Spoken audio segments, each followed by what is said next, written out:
Alec. Carla was suddenly going back to our realm? What the hell, I thought, running back to the room Trent and I were told to wait in. Things was happening so fast, and they were in total puzzles to me. Was my presence the reason? I was just meeting Carla for the first time after 5 years, and then her friend turned out to be my mate, and now she was going back to our realm after 5 years. Everything was still so surreal to me. Like the little kid my mate was holding, I felt a strong energy coming from him, and I didn't even need to guess that he was actually a werewolf. A ranked one at that. A werewolf. What was a werewolf child doing with a human in a human realm? He seemed like the child from an alpha or beta, but it was extremely confusing to see him standing close to my mate. The female who looked at me like she was losing her mind. I knew she could feel the attraction, but really couldn't understand why she was feeling that way. Too many riddles, too many knots to crack, too much questions in my head with no answers whatsoever. I showed up after 5 years and she was leaving? A child who's obviously my kind was beside my mate who was human, and my mate looked flustered. Something was definitely wrong. The last time I saw Carla in the emergency ward, she was crying and her friend was holding her. Was someone she knew sick? Why were they calling her Director Natalie? I was beginning to doubt that it was really her till her friend mentioned werewolf realm and that child. Hold on. I froze in my tracks. Don't tell me that child was mine? It was definitely possible, right? After what happened that night, she was never seen again, and now there's a werewolf child with her friend, or was the child not hers? I raked my hand through my hair, feeling frustrated. This was too complicated for me. But one thing was sure, I would be going back to the realm right now. That child could definitely be mine, and I will make sure I get him back. First, I have to go back to the realm and confess everything to Mint and my family. I may not get a chance of forgiveness. I wouldn't want to stay away from my child anymore. I had to get to our realm before Carla does, to know why she was going back after all these years. Would she be going back to tell Mint everything? I know she was Mint's mate, but I marked her and mated her before he had the chance. I would be the first to meet Carla. I'll make sure I meet her before Mint. With that thought, I went back to meet Trent without bothering to get the sandwich. My longtime hunger has been replaced with anxiousness, nervousness, and confusion. My colleague was standing outside looking around when I arrived. "Where have you been, Alec? You left your phone here and I haven't been able to reach you over an hour now. A representative of the head director is waiting since she is unable to attend the meeting today." He told me with a hint of complaint in his voice. I felt sorry for keeping him waiting, but as I was about to apologize, another thought dropped into my head. Don't tell me. The head director was Carla, that was why she couldn't show up. Trent, you remember telling me that the owners of this hospital passed it on to their grandchild, whom they found after many years? I impulsively asked him in hushed tones. He looked like he was taken aback by the change of subject. Hey, how can't you ask me such question right here and now? Is that important right now? He frowned deeply, standing arms akimbo. It might not be important to you, Trent, but it means a whole lot to the puzzles I was trying to put together, I thought silently in my head. I'm sorry for the delay, but I really need you to answer me. I sounded desperate in my own ears, but couldn't care less. Was that real and not like a rumor of some sort? Trent sighed in resignation, dropping his hands. I have no idea why you're suddenly interested in something that trivial right now, but it was not a rumor of any sort. The news was all over the internet, and it rocked the medical world to its core. She's the youngest head director and hospital owner in history. You can check it out. Natalie Singer is her name, he explained in hushed tones as well. I wonder if he could see how dazed I currently was. Now, we have to go to the meeting and get the drugs. Alec, I'm sure your curiosity has been satisfied, no? Sorry, Trent. I blurted out, still shocked. Carla was Natalie. Natalie was Carla. Her grandparents owned a hospital this gigantic in the human real while she was rotting away as a rankless wolf in our realm. Wasn't that too good to be true? Anyway, that wasn't important at the moment, I thought. What was important was me getting to our realm before Carla does. Alec, what the hell are you thinking? Let's get going. Everyone is waiting. Trent's voice snapped me out of my contemplation. "Trent, you go ahead and get the drugs. I have to go," I told him, staring at him one last time. "Going? We came together. Where the hell you are going to?" He stared at me with confusion plastered in his face. "I'm going back home, Trent, and after now, you won't have to ask people to make donations anymore. I'll take care of it every month when I get there. I just have to find a way to reach you. Goodbye, friend." I concluded and hurried towards the exit of the hospital. When I came out, I took a taxi to the cheap motel Trent, and I would be staying for the days of our trip. I got to my own room, took my light bag, and checked out of the motel. I didn't even bother to go back to get my things back at my house in South Carolina. I was done with all that now, and all I could think of as I slid into the plane heading for Europe was that I was going to get what belonged to me. I was going to face my fears, make amends, and make things right, and I had to do that before Mint get the chance. Mint. Don't tell me you're going to that pack again, Mint Dyson. You're still the alpha of this pack. Please act like one. Dr. Lena yelled as soon as she burst into my room. I groaned in frustration, but continued folding my clothes into the backpack I was taking with me to Red Forest Pack before going to the outskirt of Indigo Forest Pack. I had promised our Luna to be there with them for Christmas. Besides, the volunteering planning was usually done with Trisha, so either way, I would have to be there today. Dr. Lena, who barged into my room unannounced, stomped her foot hard on the floor, gritting her teeth to get my attention. Too late, though. I had vowed to ignore her until the day I die. I don't even call her mother anymore. "Mint," she shrieked and came to stand in front of me. "How long are you going to keep ignoring me? I'm your mother, for Chris' sake. All I ever wanted was the best for you, but you will never understand because you're stuck with the conviction that I was trying to sabotage you." I gazed at her with indifference as I currently feel about her now, not anger, not hate or disdain. If she wasn't the person who brought me to this world, I would have shoved her out of my way. Instead, I walked past her from the side. "How long will you keep waiting for her? Can't you just move on with your life? How Mira, who stayed with you in the hospital, who keeps waiting for you despite the way you treated her, tossing her away when you found out you had a mate whose life meant absolutely nothing. She's not even alive, son. She's too weak to live," she babbled on with the intent to hurt me, but I had had enough. "That's enough, Dr. Lena." My voice came out more forcefully than I intended, and so cold it made her shudder. I stared at her for some seconds, then turned back to my clothes on the bed and began shoving them clothes into the backpack. Folding them would take forever at this rate, and if I stay here another minute longer, I was really going to lose my mind. "You don't call me mother anymore because of the same person, your ex-mate who I didn't even hurt. Tell me, did I do anything to her all the while she was here? I didn't do her any wrong. But I did. I hurt her beyond forgiveness and reason, so you should feel sorry for her because you're my mother."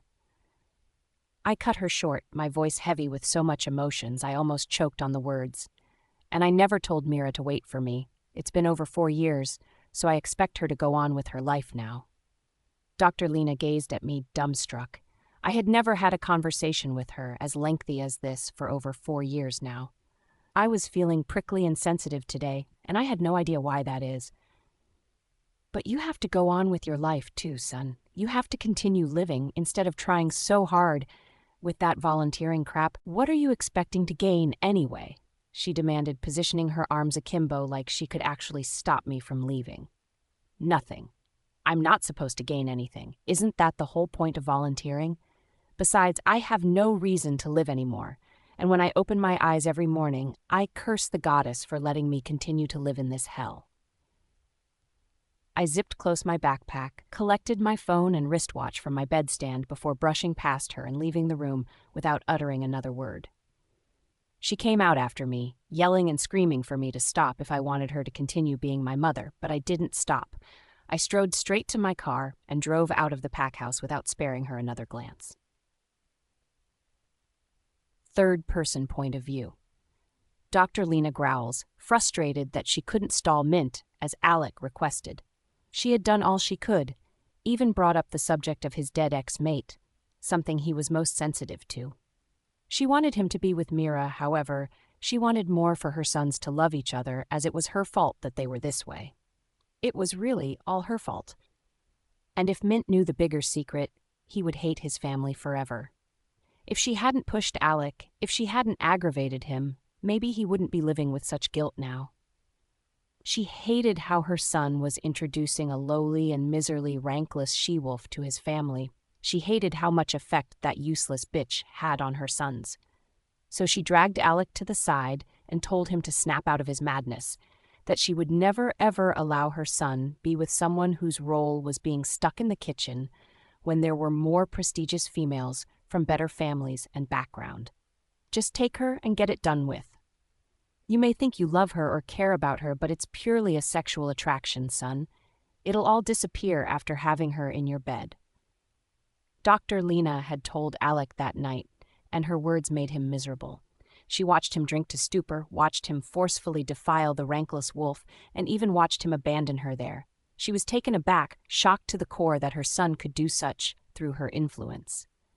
And she was also aware that if the news gets out, he would be in serious trouble, so she dragged the almost lifeless body of the female to the outskirt of the pack, leaving her on the road to be found dead by any unlucky person. Dr. Lena hated herself for her vile actions, but it was all for her family, her children. She would do anything to keep her sons safe, anything at all, even though it means sending a person out of this world. So she had made sure Alec doesn't confess to his brother while acting like she didn't know what he did. What the eyes does not see, the heart doesn't grieve about. She had tried her best to protect Mint from knowing the truth in the hospital, and now that Alec wanted to come back home, she would do everything in her power to make sure he never tells Mint the truth. Wait a second. She didn't even know what Alec was to say yet, she thought, sighed, walking back to her room. He only called her briefly, asking her about Mint, and when she told him he was on his way to Zyke's pack, Alec asked her to make sure she doesn't let him leave. She wanted to stop Mint from leaving the pack house, but what if Alec wanted to confess? Won't it ruin all of her plans? Carla. Sitting in the private jet on the roof, I wrapped my hand gently around my baby's cold palms. Jen and I with the kids were the ones inside. My grannies were running around to get more oxygen that would be enough to get Elle to UK. A tight knot was twisting my insides. I was trying to fathom how we could carry such a sick child above the clouds for 10 whole hours. How would she push through?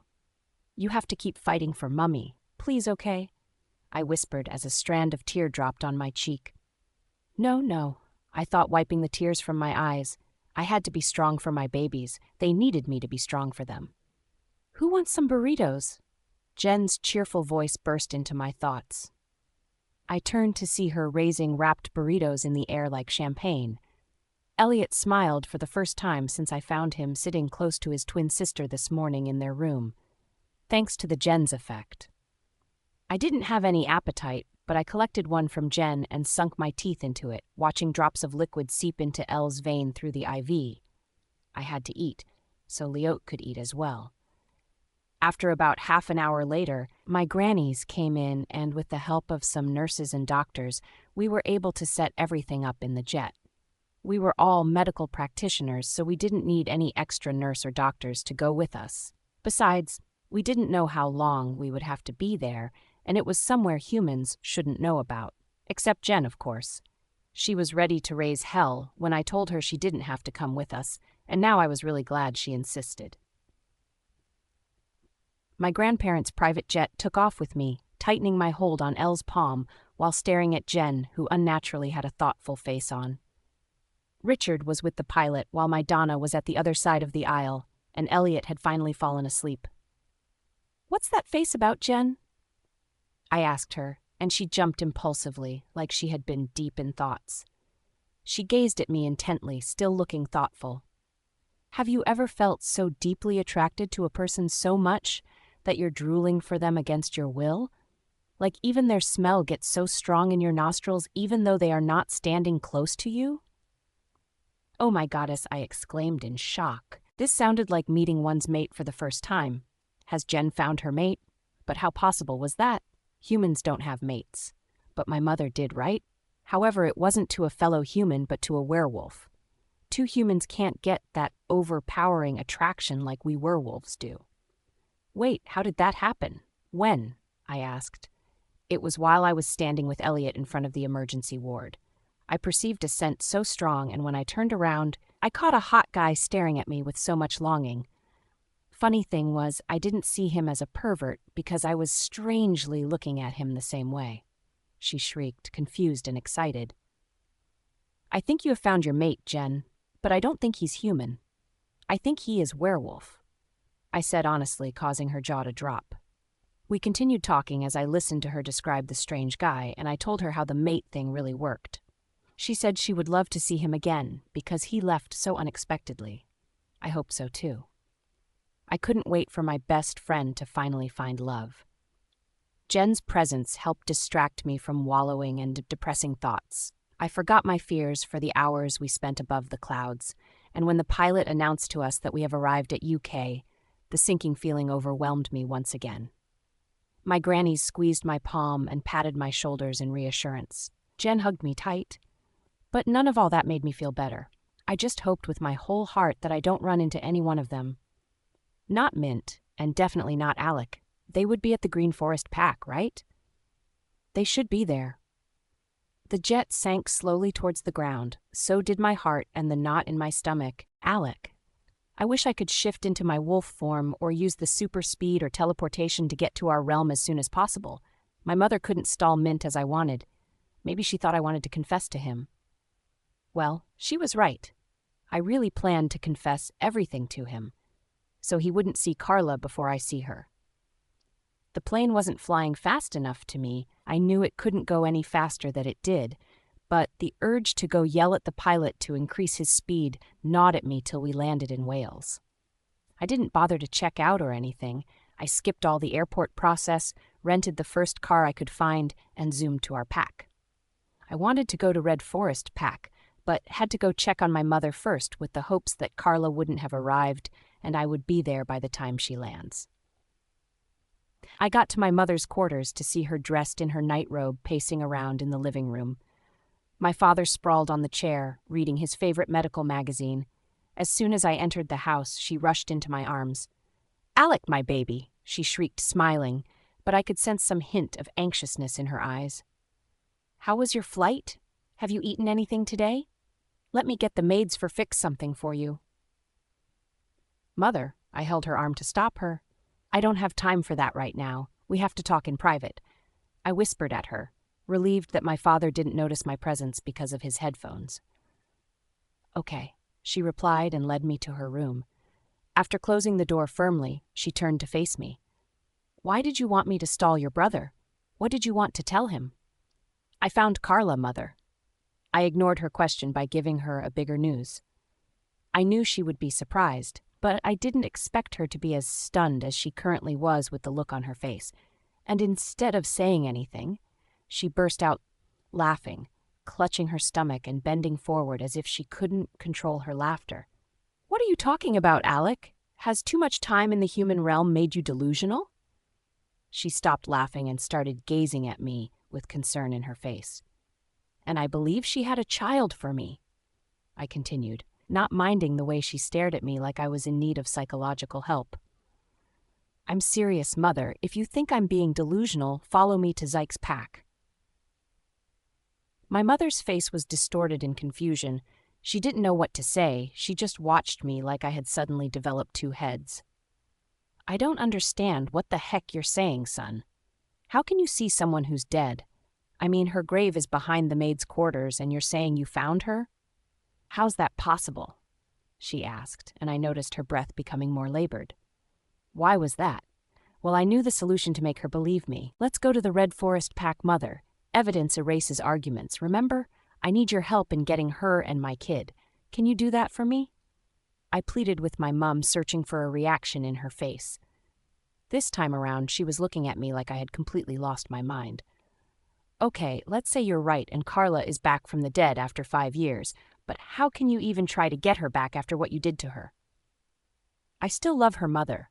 I trailed off, realizing what my mother just asked. "What the hell? Did she actually know what I did to Carla? But how? She read the shocked look on my face before speaking. Why wouldn't I know, son? I cleaned up the mess even though you were totally oblivious. Besides, finding Carla is pointless. She's still a low and weak wolf with no family background. I had stopped listening to her at that point. What did she mean by cleaning my mess? I brushed the thoughts away and grabbed her hand into mine. You'll know all that when we see her, but for now, get dressed and let's pay our former pack a visit. Carla. Our private jet couldn't go down anymore due to the protective dome around the realm, so we just kept rotating above the cloud, hoping we would be noticed. I was getting more and more apprehensive, nervous, anxious, name it. Eleanor's temperature had started rising abnormally. Her whole body was cold before we got here, but as soon as our jet started hovering around the dome, her temperature picked up. At first I was relieved, but then it started getting alarmingly high, and she began struggling without opening her eyes. Less than 2 minutes later, her whole body was drenched in perspiration. My Donna and Jen were trying their best because we were now completely out of ideas till my granddad's voice rang out of the speakers. The dome has been opened. Relief washed through me at those words, and soon Pilot's voice came next, asking us to sit tight and strap in properly. My Donna helped strapping Elle's bed while I strapped sleeping Elliot's seat before doing the same for myself. You'll be fine, Elle, I whispered to her. As the jet started to land, I looked out the window and saw that we were landing on the beach behind the pack house castle. It was going to be a rough landing, I thought, but something else caught my eyes. A couple of the royal guards, with their numbers increasing as we got closer to the ground, were forming a circle around the spot we were about to land on. After landing, we opened the door to see countless men surrounding us and pointing guns at us. Okay, this was definitely not the homecoming welcome I imagined. I raised my hands in the air as I jumped down from the jet to show I wasn't a threat of any sort, looking around if I could see any familiar faces. My grannies and Jen came down as well, with their hands above their head. We didn't know what to say to these menacing-looking men who looked like they were going to shoot us at any moment from now. Jen was visibly trembling as she had never experienced something like this in her entire life. "Drop the guns!" A commanding voice echoed from behind us, and when I turned, I saw Curtis walking towards us. He strode to where I stood, looking at me with a bamboozled expression. All the men behind him lowered their guns immediately to their sides. I dropped my hands with a loud sigh, signaling my grannies and Jen to do the same. "Curtis?" "Dear goddess, Carla." "Carla, is that really you?" I heard a shaky female voice from my side that was unmistakably Emma's. My friend who turned sister. She came into view slowly, deliberately, blinking as if she was seeing the impossible.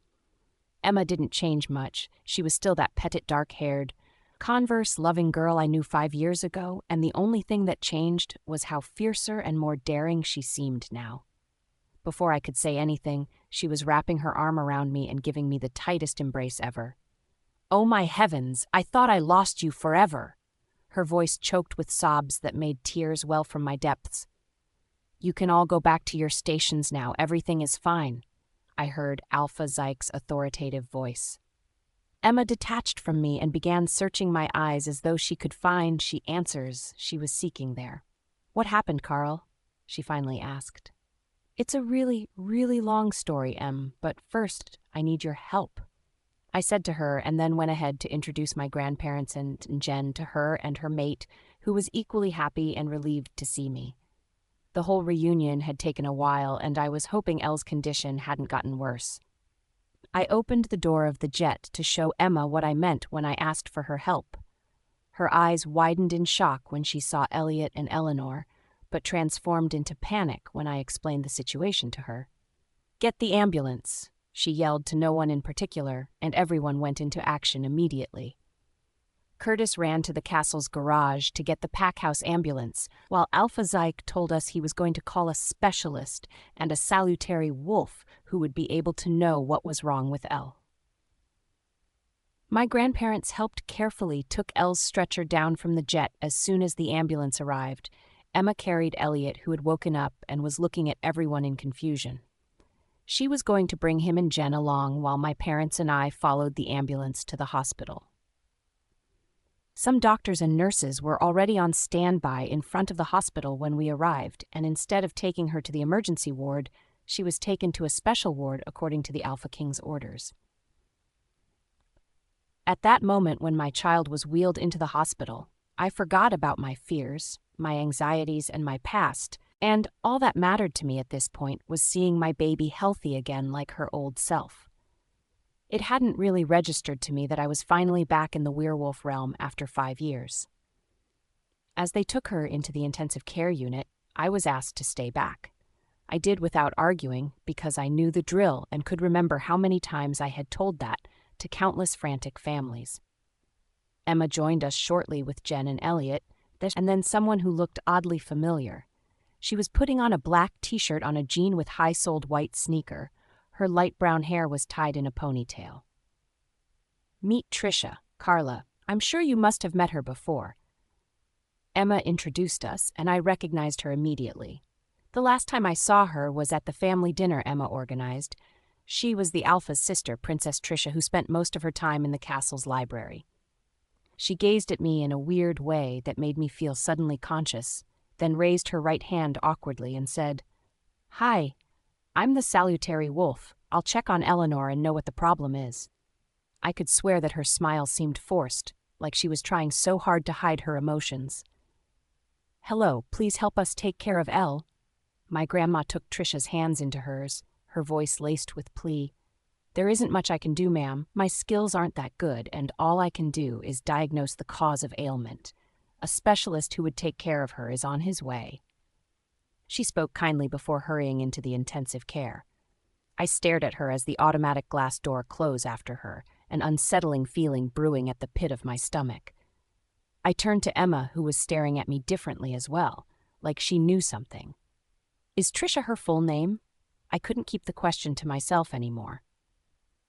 Of course, I wasn't expecting anything, but I just wanted to be sure. What if? "Sit down, Carla, Grannies. You must all be so tired." Emma ushered us to sit on the aluminum bench in the waiting hall, as she came to sit beside me. Why was she evading my question? "How about you go freshen up in the castle and come back? I'm sure you must be famished and exhausted," she continued, staring at me, to my grandparents, and then to Jen. My Donna took Emma's hands into hers. "Thank you for all you have been doing, child. We'll do whatever you want us to do when we're sure that our Elle is feeling better." She spoke gently, and Emma nodded with understanding. We all fell silent after that, and the only sound we could hear was that of distant beeping machine. The place we were was probably the quietest place in the hospital. I carried Elliot from Jen and balanced him on my laps, holding him to my body. My baby boy must have been feeling neglected, and I couldn't help but feel sorry for him.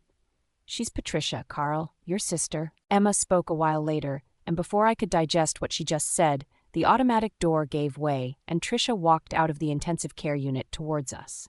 I got up abruptly, searching her face, to see if I could guess what exactly the situation was. My grandparents rushed to her side, bombarding her with questions about Eleanor, and I stood rooted in a spot, not knowing how I should react to her now. My sister, the sister I had been apart from but close to all my life. We were literally in the same castle all our lives, and yet lived in distinct and different worlds. Eleanor is an alpha wolf, and she's having her first shift symptoms. That was the reason for her fluctuating temperature and discomfort. She informed us with an even voice before walking to where I stood. "She'll be fine. Don't worry. Our best doctor is attending to her now." She patted my shoulder before raising her head to stare at me. My grandparents gasped out loud at the news, tightening their hold on Elliot, who they took from me a while ago. I felt my body sway. My hands trembled by my side. "Thank you, Patricia," I muttered, and then, without asking for permission or waiting for any explanation, I fell into her arms and allowed the warm tears I had been holding back fall. I could feel her holding me close and could hear her silent sobs. I was feeling a roller coaster of emotions, but couldn't even place them. Maybe it was the relief that I wasn't going to lose my child after all, or maybe it was the fact coming back here was a fate I shouldn't have been running away from all these years. Or maybe It was the realization that I had been lying to myself since I had the kids. I wanted to make myself believe that they weren't wolves, that they were humans, ignoring their background and who they could turn out to be. I was too selfish, dreading the inevitable. But was it normal for a female to be an alpha wolf? Was it normal for her to start showing symptoms at the tender age of 4? The physician will answer all your questions. He's with her now, and you can go see them, she uttered as if she could read my mind. I nodded and motioned for my grandparents to follow me, but Tricia shook her head. I think you should go see her first. We'll wait here and come see her when you're done, she advised, and I turned to know if my grandparents were okay with it, and they nodded in affirmation. Besides, she and my grannies had a lot of catching up to do. I stared at Jen and Emma, and they both gave me an encouraging smile. Then I squatted down to Elliot, pressing a kiss on his forehead. "El, we'll be fine and you'll see her soon, okay?" He bobbed his neck solemnly, but I could sense the relief in his young eyes as he pushed his glasses to the bridge of his nose, an impulsive habit of his. Getting up, I brushed down the wrinkled pajamas I had been wearing since the beginning of today. I haven't even been able to take my bath before seeing Elle like that on their bed. Without much ado, I ambled into the intensive care unit, towards the room where I was told Elle was. An hour ago. Narrator. Alpha, Zyke left the crowd, striding towards the beach house while dialing Mint's number. He knew Emma might not forgive him for what he was about to do, but Mint was coming here anyway, and he was the best doctor in the whole of the realm and probably beyond. And that was exactly what Carla's child needed at the moment. The best doctor and her father. He didn't need to be told. As soon as he laid his eyes on the twins, he could tell immediately who their father was. Curtis's eyes mirrored his shock as he saw the little boy who looked exactly the same way Mint looked when they were younger. A splitting image, while the little girl was an alpha wolf. Something any ranked wolf could perceive without a second thought, bringing Curtis and Zyke to the conclusion that they didn't hear the whole story of what happened the night Carla went missing. Mint picked up after the second ring, halting Zyke's train of thoughts. "I'm already on my way, Zyke. Have you missed me that much?" he drawled sarcastically, but Zyke wasn't in the mood for jokes. "Listen to me, Mint. I need you to come straight to the hospital.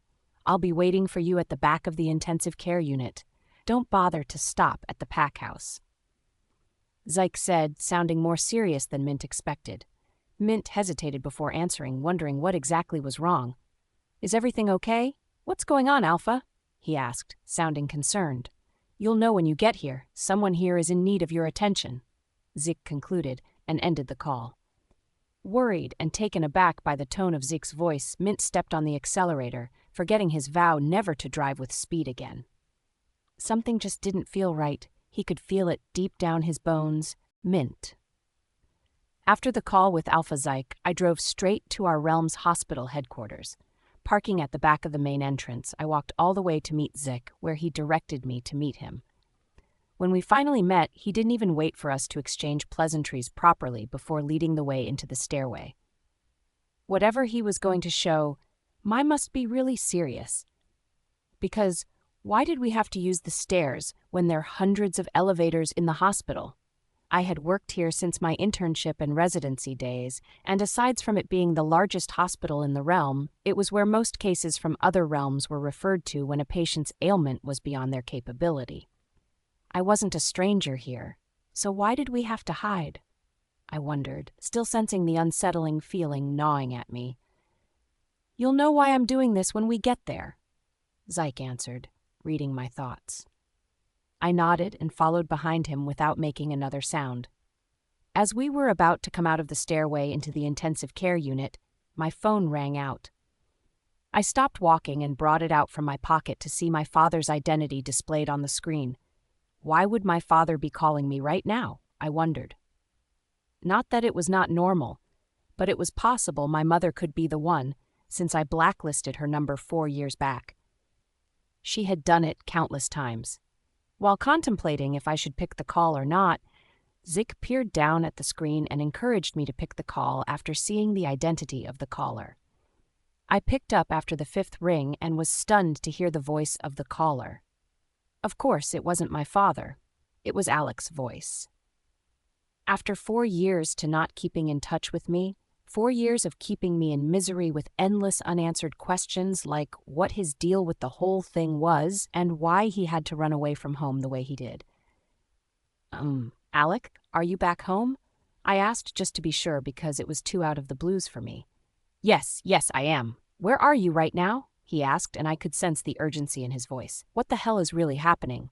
He didn't ask the normal question one would ask after not hearing from one's brother for a pretty long time. Strange. I'm at the Realm's hospital headquarters.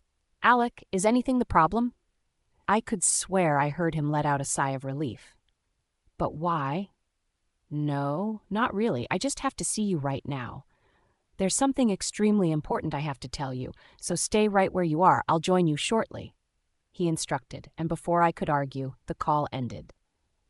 I wanted to tell him that he could tell me whatever he wanted to tell me on the phone. I was curious before, but not anymore. He was acting strange, and it wasn't something new to me, because he was the worst 4 years ago. Letting out a frustrated sigh, I slipped my phone back into my pocket only to catch Zyke eyeing me skeptically. It's Alec, and he said he had something important to tell me that I should stay where I am and he'll come join me shortly, I explained with a light shrug, brushing my hair out of my face. Alec? You mean the same Alec that left 4 years ago after you asked him to tell you what your mother was hiding? Zix stared at me like he was dumbstruck. Nothing surprises me much these days anyway. I was currently taking life the way it came. I nodded at Zyke's question with a dry laugh before exhaling again. The same Alec, Z, my little brother. Wow. So you want to wait for him or come see what I was about to show you first? My friend asked guardedly, and I realized it was really important to him. I scoffed. I don't think you've ever recommended a patient to me since I started working here again. Besides, you called me first, and whatever you want to show me should be more important than what Alec wants to tell me. Zeke smiled sadly at my answer. He knew I still resented my younger brother, but didn't want to talk about it because I wouldn't want him to. Let's go then. He turned to his heels and led me all the way to one of VIP rooms in the unit. Only patients with serious health issues were brought here, so I hoped it wouldn't be any of the persons I was thinking. The room was the last door in the quiet hallway, and all we could hear was beeping sounds of vital sign monitor machines. At the entrance of the room, Zeke opened the door and motioned me inside before following behind and shutting the door after him. I entered the room properly and was surprised to see Trisha standing beside the bed of... Holy shit!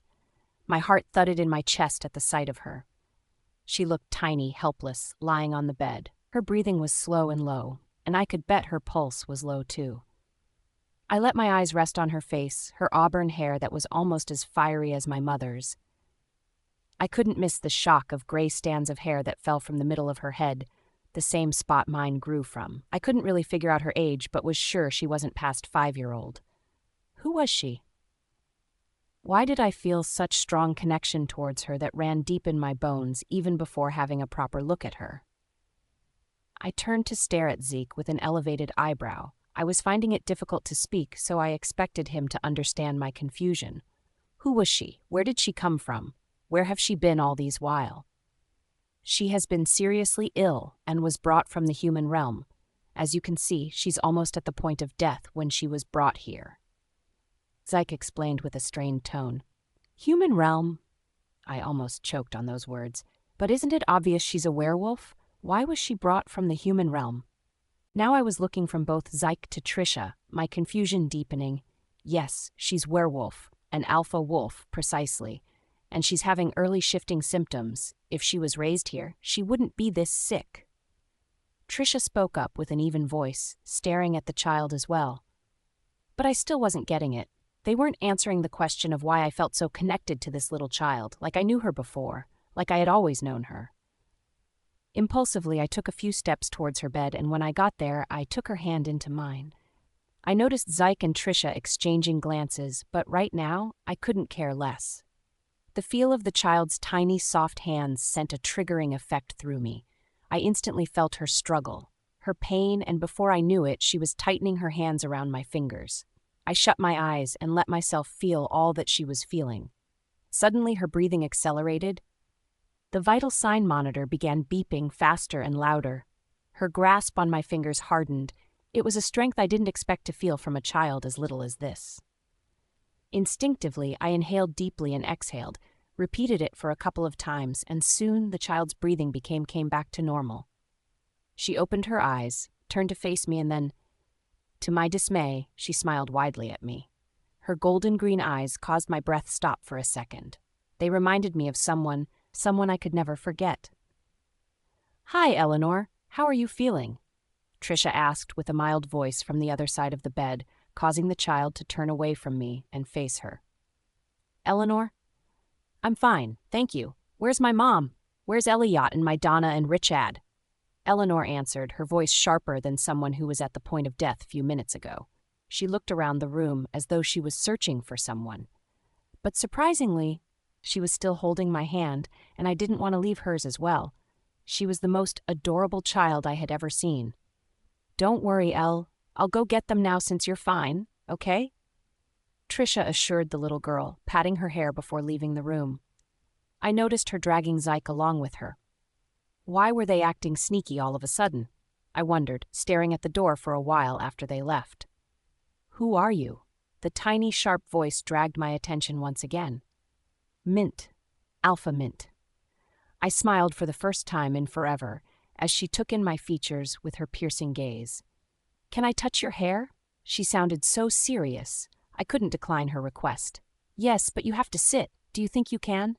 She nodded and then tried to sit up by herself, but I helped her up, intrigued by her sense of independence at such a young age. After helping her seat up, I bent my head a little so her little hands could reach, although it made me feel a bit ridiculous and I didn't know why I was doing this. Her right hand went straight to the middle of my hair, where the gray strands of hairs grew out from. She caressed gently, touching it as if she was amazed by something she had too. "I have these too. Do they have a meaning?" she asked innocently. However, her question stunned me. "Why?" I was speechless for words as well. "Elliot don't have it. My friends in school don't have it. Mummy and Donna and Richard don't have it, and even Miss Scott don't have it," she explained, and I was still trying to understand how she bounced back to life like this in just a few minutes. I didn't give her a single IV or drugs. As she patted my hair, the door of the room creaked open. "Mummy!" Eleanor let out a shrill cry, climbed out of the hospital's high bed, running to the person at the door. Before I raised my head to see Eleanor's mummy, a familiar smell hit my nostrils. The whiff was strong. It numbed my other senses. I felt something stir from my depths. Mine! A ferocious growl came from my insides. Hades? My wolf? Hades. Thunderstruck by what was happening, I raised my head to see who it was, the one who brought back Hades when I thought I had lost him forever. My eyes met the most mesmerizing eyes ever. Ocean green and captivating, although they were currently widened in shock.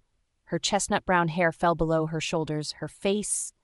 I clenched my eyes, willing my memories to work, and then it hit me like a plane was crashing in on me. I got up abruptly and stood still facing her. The whole world was silent at that moment. And all the times I had seen this face, this current look of shock, flashed through my head. Carla. There was no mistaking. I remember her smell like it was yesterday. Her chestnut hair, which seemed longer now, the oval-shaped face with pouty lips. But how the hell was this possible? Carla. I strode towards the last room in the unit as Trisha directed me, telling myself that my child would be fine. She would get better, and I'll take her and her brother away from here as soon as she regained her strength. It may take a while, but I believe she should definitely get better. I just didn't want to let myself worry about the alpha wolf thing. It was another issue on its own. First, be her healthy self again. As I ruminated through those thoughts, something strange made me halt in my tracks. Voices. I could hear distant voices from people I couldn't even see. They got sharper as I corked my ears. I would have been surprised, but the same thing happened some days back when I got home. Was my wolf senses really getting more heightened? If so, why now? Why all of a sudden? I wasn't just turning 18 or something. Nothing significant was currently happening in my life, so why now? The thoughts of going to see Eleanor dragged me out of my deep contemplations, causing me to quicken my footsteps. I had to see the specialist in charge of her case and know the situation of things.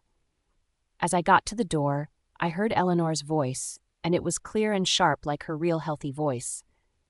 I couldn't really place what she was talking about, but my heart leaped for joy. That specialist must have superpowers, I thought with a grin before nudging the door open. What the hell? I almost said aloud, taken aback by the first sight that welcomed me as I entered into the room.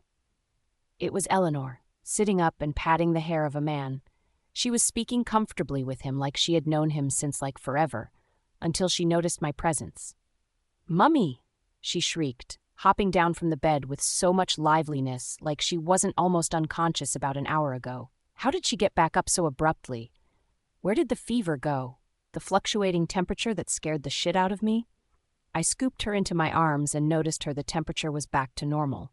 Her large golden-green eyes shone like they did the night before it all started.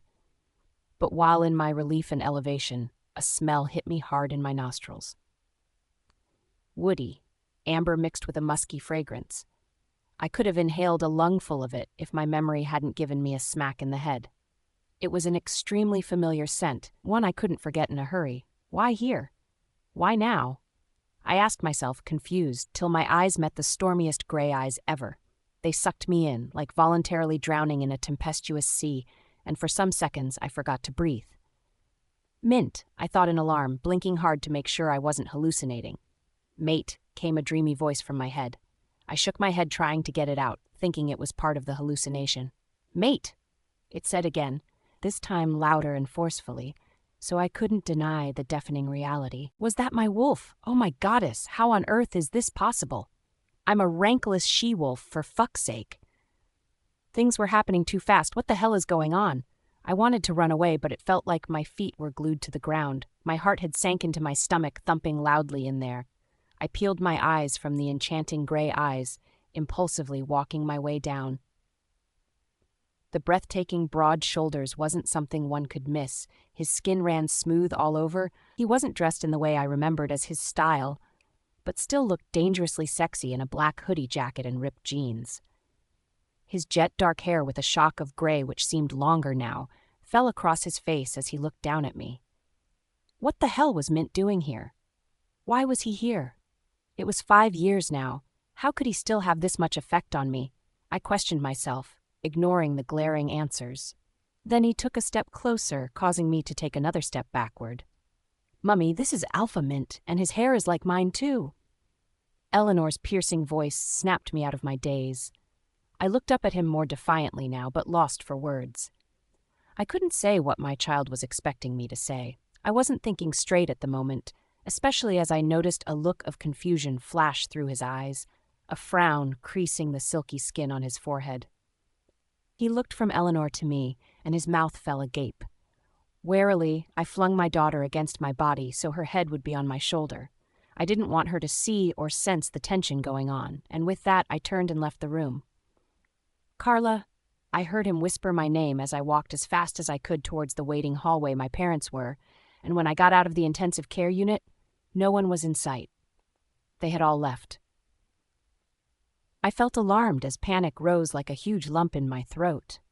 I increased my footsteps, heading towards the elevator to go join them before they head to the pack house without me. I wanted us to go back to where we came from tonight. I could lose my mind if I spend one more minute here. I got to the elevator and started clicking the open button with visible urgency, but a large, firm hand caught me, stopping me from entering the elevator, so I watched it close right back after opening. The feel of the hand on mine sent jolts of electricity I couldn't control zapping through my insides. I brushed the hand away and turned to see its owner looking at me with a flustered expression. You can't take her like that just because she seems better. We still have to monitor her for some days. Besides, the full moon is drawing near, he muttered forcefully, standing straight and sinking his hands into the pockets of his hoodie. Not to worry, doctor, she's my child and I can take care of her, I said through clenched teeth, hating him for daring to stop me. You wouldn't have brought her here if you could do it yourself. His voice was so gentle, so mild, I could almost feel it on my skin. but what I wanted was to slap him real hard in the face. I have never been a violent person, but I could make an exception for him. How dare he? How dare he talk to my face like that? I wanted to yell into his face that I raised her for 4 years myself. I raised her without asking for his help. I blinked back the tear threatening to spill. No, Carla, you ain't crying in front of this douchebag. You're stronger than that, I chided myself, adjusting Eleanor on my arm. I could hear her soft snores from behind. What do you know? I snapped, my voice heavy with emotions, but I couldn't hold back. Really, what did he know? He didn't know we mated that night. He had no freaking idea that I was left for dead that night. He had no inkling how I survived to this point. Nothing. His reply startled me as well as his cool demeanor. But from experience, I'm sure she's not as strong as you think she is now, he uttered disarmingly and wouldn't stop looking at me. I hate him, but he's so hot. The new companion in my head mumbled languorously. I couldn't really see her yet, but could sense her emotions and expressions, and currently, she was horny. Just imagine. I clenched my eyes in exasperation, emotionally and psychologically exhausted. I had imagined a day like this countless times during the first year I was in the human realm. I had imagined spitting at him, screaming at his face, and showing him the sheer hatred I had nursed towards him for what he made me go through. But I couldn't do none of that anymore. I didn't even see the need. All I wanted to do was leave and never come back again. But instead, I nodded and turned back towards the intensive care unit. Of course, I was here for my child, and since I was already here, I should make sure she's absolutely healthy before making any hasty decisions. Do I call you Carla or Natalie? The tiny voice in my head suddenly asked. Never mind, Carla would be more comfortable for me. Hello, Carla. I'm Amy, and I'm your wolf. I know you can't really see me now, but you will with time. She finished, and I didn't even know if I should be elated or sad. I smiled warmly at her. Sad that the occasion at hand couldn't let me show her how genuinely happy I was that she was finally here with me, even though I had needed her more 5 years ago. Meanwhile, I noticed Mint trudging some steps behind me, his hands deep in his hoodie jacket and his eyes burning holes into my back. I was going back as he instructed. Not that I would ever have wished to see him, let alone receive instructions from him, but this was life, and certain things are out of our control. Mummy, I heard a voice from behind, and I turned around to see Elliot looking excited for the first time in about 2 days as he sprinted towards me. He almost tripped while running, but Mint caught him just in time, and they both locked eyes for seconds in a really eerie manner. After steadying him, he thanked Mint with a mumble before coming to meet me. I didn't know how to react to that or what to feel, but it drove me crazy. I didn't want him touching my kids and being close to them. The only reason I didn't lose it when I saw him in Eleanor's room was because he somehow made her better, and that was it. Mummy? Elliot's voice dragged me back. Yes, baby? I caressed his hair apologetically, still holding his sister against my body. I asked if Ella's feeling better now. Can she talk now? He asked, looking up at me with his unintentional puppy eyes that made my heart melt. He was really worried about his sister. Yes, she's really good now and has been running around. She only fell asleep a few minutes ago, I assured with a smile I couldn't hold back. He bobbed his little head hesitantly, and I could still see a hint of doubt in his eyes. Next person was Jen. I guess she was the one who brought Elliot back up, but I still looked around to see if my grandparents were anywhere in sight. Hey, Carl. Elliot refused to follow us back to the pack house, said he must see his sister. She informed me breathlessly before turning to give Mint a drool-full seizing up. Is he a doctor here? Bloody hell. I mean, I don't mind falling sick every day if all doctors were as unhealthily sexy as him, don't you think? She finished her thoughtless sentence facing me, and I almost drowned in embarrassment on her behalf. Jen, I grunted through gritted teeth. A kid is listening for Pete's sake. Oh, sorry, I'm always been so honest like this, heh? By the way, I'm Jen Snow, sorry if I was being rude. She stretched out her arm, and Mint looked at me first before taking it and shaking her briefly. I'm Mint Dyson, and I should be used to it by now, don't you think? His expression and tone gave off a reaction at all. He must be really used to it, I thought with a scoff. Jen had no idea who he really was. She had no idea he was the alpha. She had been demonstrating different ways to punch him if she ever saw him. By the way, Carl, can you believe it? I saw the brown-haired guy I saw at the emergency ward in your grandparents' hospital right outside on my way up here.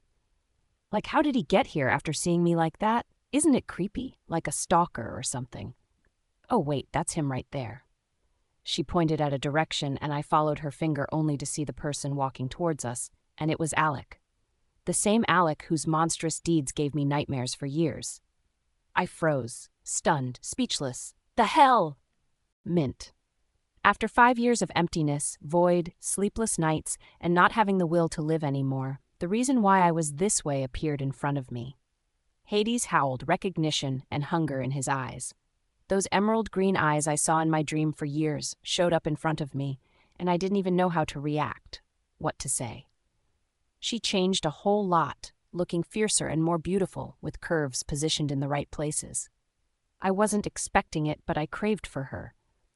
I stopped having interest in women after the accident years back, but seeing her in an oversized pajamas and disheveled hair made my insides tug with need. I wanted to wrap her around my arms and keep her there forever. I had no idea what happened to her that night and where she had been all these years. But I don't think I would be able to bear watching her leave again. Despite the fact that she was now a mother, the mother to the child I felt so much connection with. I had no idea how or why, but I suddenly felt protective of these two females. Although she must hate me now, with the way she gazed spitefully at me and the way she walked out on me with the child in her arms before I could say anything. I wanted to ask her what happened. Where had she been all these years I was searching for her? Who was the little girl calling her mother? And why was her child an alpha wolf? Did she have a child for another alpha after she left our pack? I followed behind her after she walked out on me, quickening her footsteps like she was trying to run away from me, and when she was about to use the elevator, I stopped her. Despite the tension between the both of us, her child needed help, and if not properly taken care of, she would hurt more than normal, especially when the shifting began. She looked like she was keeping her cool. And even after telling her what I should as her child's doctor, she remained defiant. Some words exchanged between us finally made her slip up as she yelled at me with a voice thick with emotions, one that ran so deep, I could sense it too from her eyes. She finally agreed to take the little girl back to the intensive care unit, and as we walked back, another child called her Mummy again. This time it was a boy who was the same age as Eleanor, and when I caught the boy from slipping, I literally froze. If someone takes a look at my childhood pictures, they'll believe the kid was my childhood self that came back to life. I didn't know what to make of what was happening as I gazed at the three of them wordlessly. I didn't want to get ahead of myself and was too scared to hope that something as dumbfounding as this was happening. Was one of them my child? Did Carla conceive after that one night we spent together? But I believed I hurt her terribly, so how on earth could this be possible? I was so deep in thought that I didn't even notice when her friend who introduced herself as Jen Snow came to join us. Then she started talking about someone she saw some time back, and how she was seeing the same person downstairs on her way here. I wasn't paying much attention to what she was saying till she pointed to a direction, and as soon as Carla saw the person, I noticed a sudden shift in her mood. Her eyes widened in shock and what seemed like apprehension, and I felt her stiffen. I turned to see who or what would make her react this way, and to my surprise, I saw Alec walking towards us alongside our mother. I was about asking what they were doing here, but recalled Alec calling me about an hour ago and telling me to wait where I was, that he had something important to tell me. I don't really care about whatever he had to tell me, but what I was concerned about was why he came along with my mother. And most importantly, why was Carla so shocked by their appearance? I remembered Alec being the only friend she had while she was in our pack, and they were both really close to the point that I always felt a pang of jealousy whenever I saw the both of them together. Or was it my mother? That should be it. My mother was capable of anything, so I wouldn't put it past her. Carl, is something wrong? Why is your face suddenly so red? Carla's friend asked with a tone of alarm in her voice. The closer Alec got and my mother got, the more panicky Carla got. I decided to go stop them so she wouldn't meet them at all. She looked like she would pass out at any moment. Hold on. Her words stopped me, even though she wasn't talking to me but her friend. You mean you saw this man in the human realm? She asked, tightening her hold on sleeping Eleanor. Human realm, as in Wyoming? Yes. I saw him at the emergency ward of your granny's hospital while I was with Elliot. And the dude gave Elliot a strange look before walking away. Her friend explained, and I didn't know how to digest all the information I just heard. Carla had been in Wyoming, which was in the United States, which we knew as the human realm, and Alec had been there as well? Why? Were they really lovers? Did she run away that night to be with him? Was that why he was that way to me? I clenched my fist, telling myself not to jump into conclusions and instead, listen to facts first. Carla! Alec yelled, running towards our direction, and I heard a low gasp escape her throat. Jen, please take Elliot back to the pack. I'll take Eleanor to her room. If I need anything, I'll call Emma. Go now. She ordered her friend, who looked taken aback for a second, before hurled the little boy into her arms. Don't worry, baby. You'll see your twin sister tomorrow, okay? For now, you have to get a bath and eat something. Will you do it for Mummy? Her voice was shaky as she spoke to her son, despite how she tried to look confident. Her friend looked as confused as myself, but couldn't ask any more questions because she probably sensed something wasn't. So the kids were twin? Wow. With that, she muttered, "Let's go," to me with a cold look. Please wait, Carla. Alec got to where we stood, breathing hard, while my mother caught up with her majestic walk. I thought it was me you wanted to see, Alec. I cleared my throat because it seemed like he didn't see me standing here at all. Alec? Carla's friend repeated aloud out of the blues, blinking repeatedly like she was trying to remember something. She turned to her friend. Carla, is this the Alec? The scumbag? Her whole demeanor shifted immediately as well. If this is him, then why the hell are you trying to run away? She yelled so loud, everyone around stopped and stared at us. I was in shock as well, had no inkling what was going on, so I looked at Alec, whose face was heated with embarrassment. My mother tried to hold him back, but he nudged her hand away. Carla, if you'll just listen to me, I can explain. He pushed, brushing past me, and was about to hold her, but I grabbed his hand, feeling rage rise like lava from the pit of my stomach, even though I still haven't been able to comprehend what was going on. Don't. You dare touch my mate. The iciness from my voice made everyone shudder in fear. I pushed his hands away, unable to stand his pushiness. I heard Carla sigh in irritation as she moved closer to him. The apprehension in her face had morphed into pure fury. She glared at him straight in the eyes, like an old archenemy. I wasn't running away, Jen. I just don't want my kids to hear or see what I could do right now. I don't want to cause a scene in front of them. The words came through clenched teeth, and she said them while glowering at Alec, even though it sounded like she was talking to her friend. Then she faced her friend this time around and told her to take Elliot to the pack house. I know the kids are mine, Carla. I marked you that night, remember? Alec spewed, raking his hand through his hair while I stood there dazed. I felt as though someone punched me in the gut and it hurt like hell. So this was it? I stared at the both of them speechless and was about to leave when Carla spoke up. I guess words like that would be easy for a selfish, disgusting jerk like you to spew out. A freaking piece of garbage who doesn't think about the consequences of his words and actions. You should have stayed hidden, Alec. You really should have, because I will have to make you pay now. I'll make sure you feel every single pain I felt that night, and I would never forgive. And for the records, my kids are mine. Her words were cold and piercing. I could feel the venom in them, and they didn't sound like she was making empty threats. And then it suddenly clicked. I hoped with all my heart it wasn't what I was thinking. I hoped so because I would overlook any brotherly bond I shared with Alec. I noticed her friend covering the boy's ears protectively. Don't you dare threaten mice. Mother, stop! I warned with a stern tone before taking Carla's hand and walking out on them.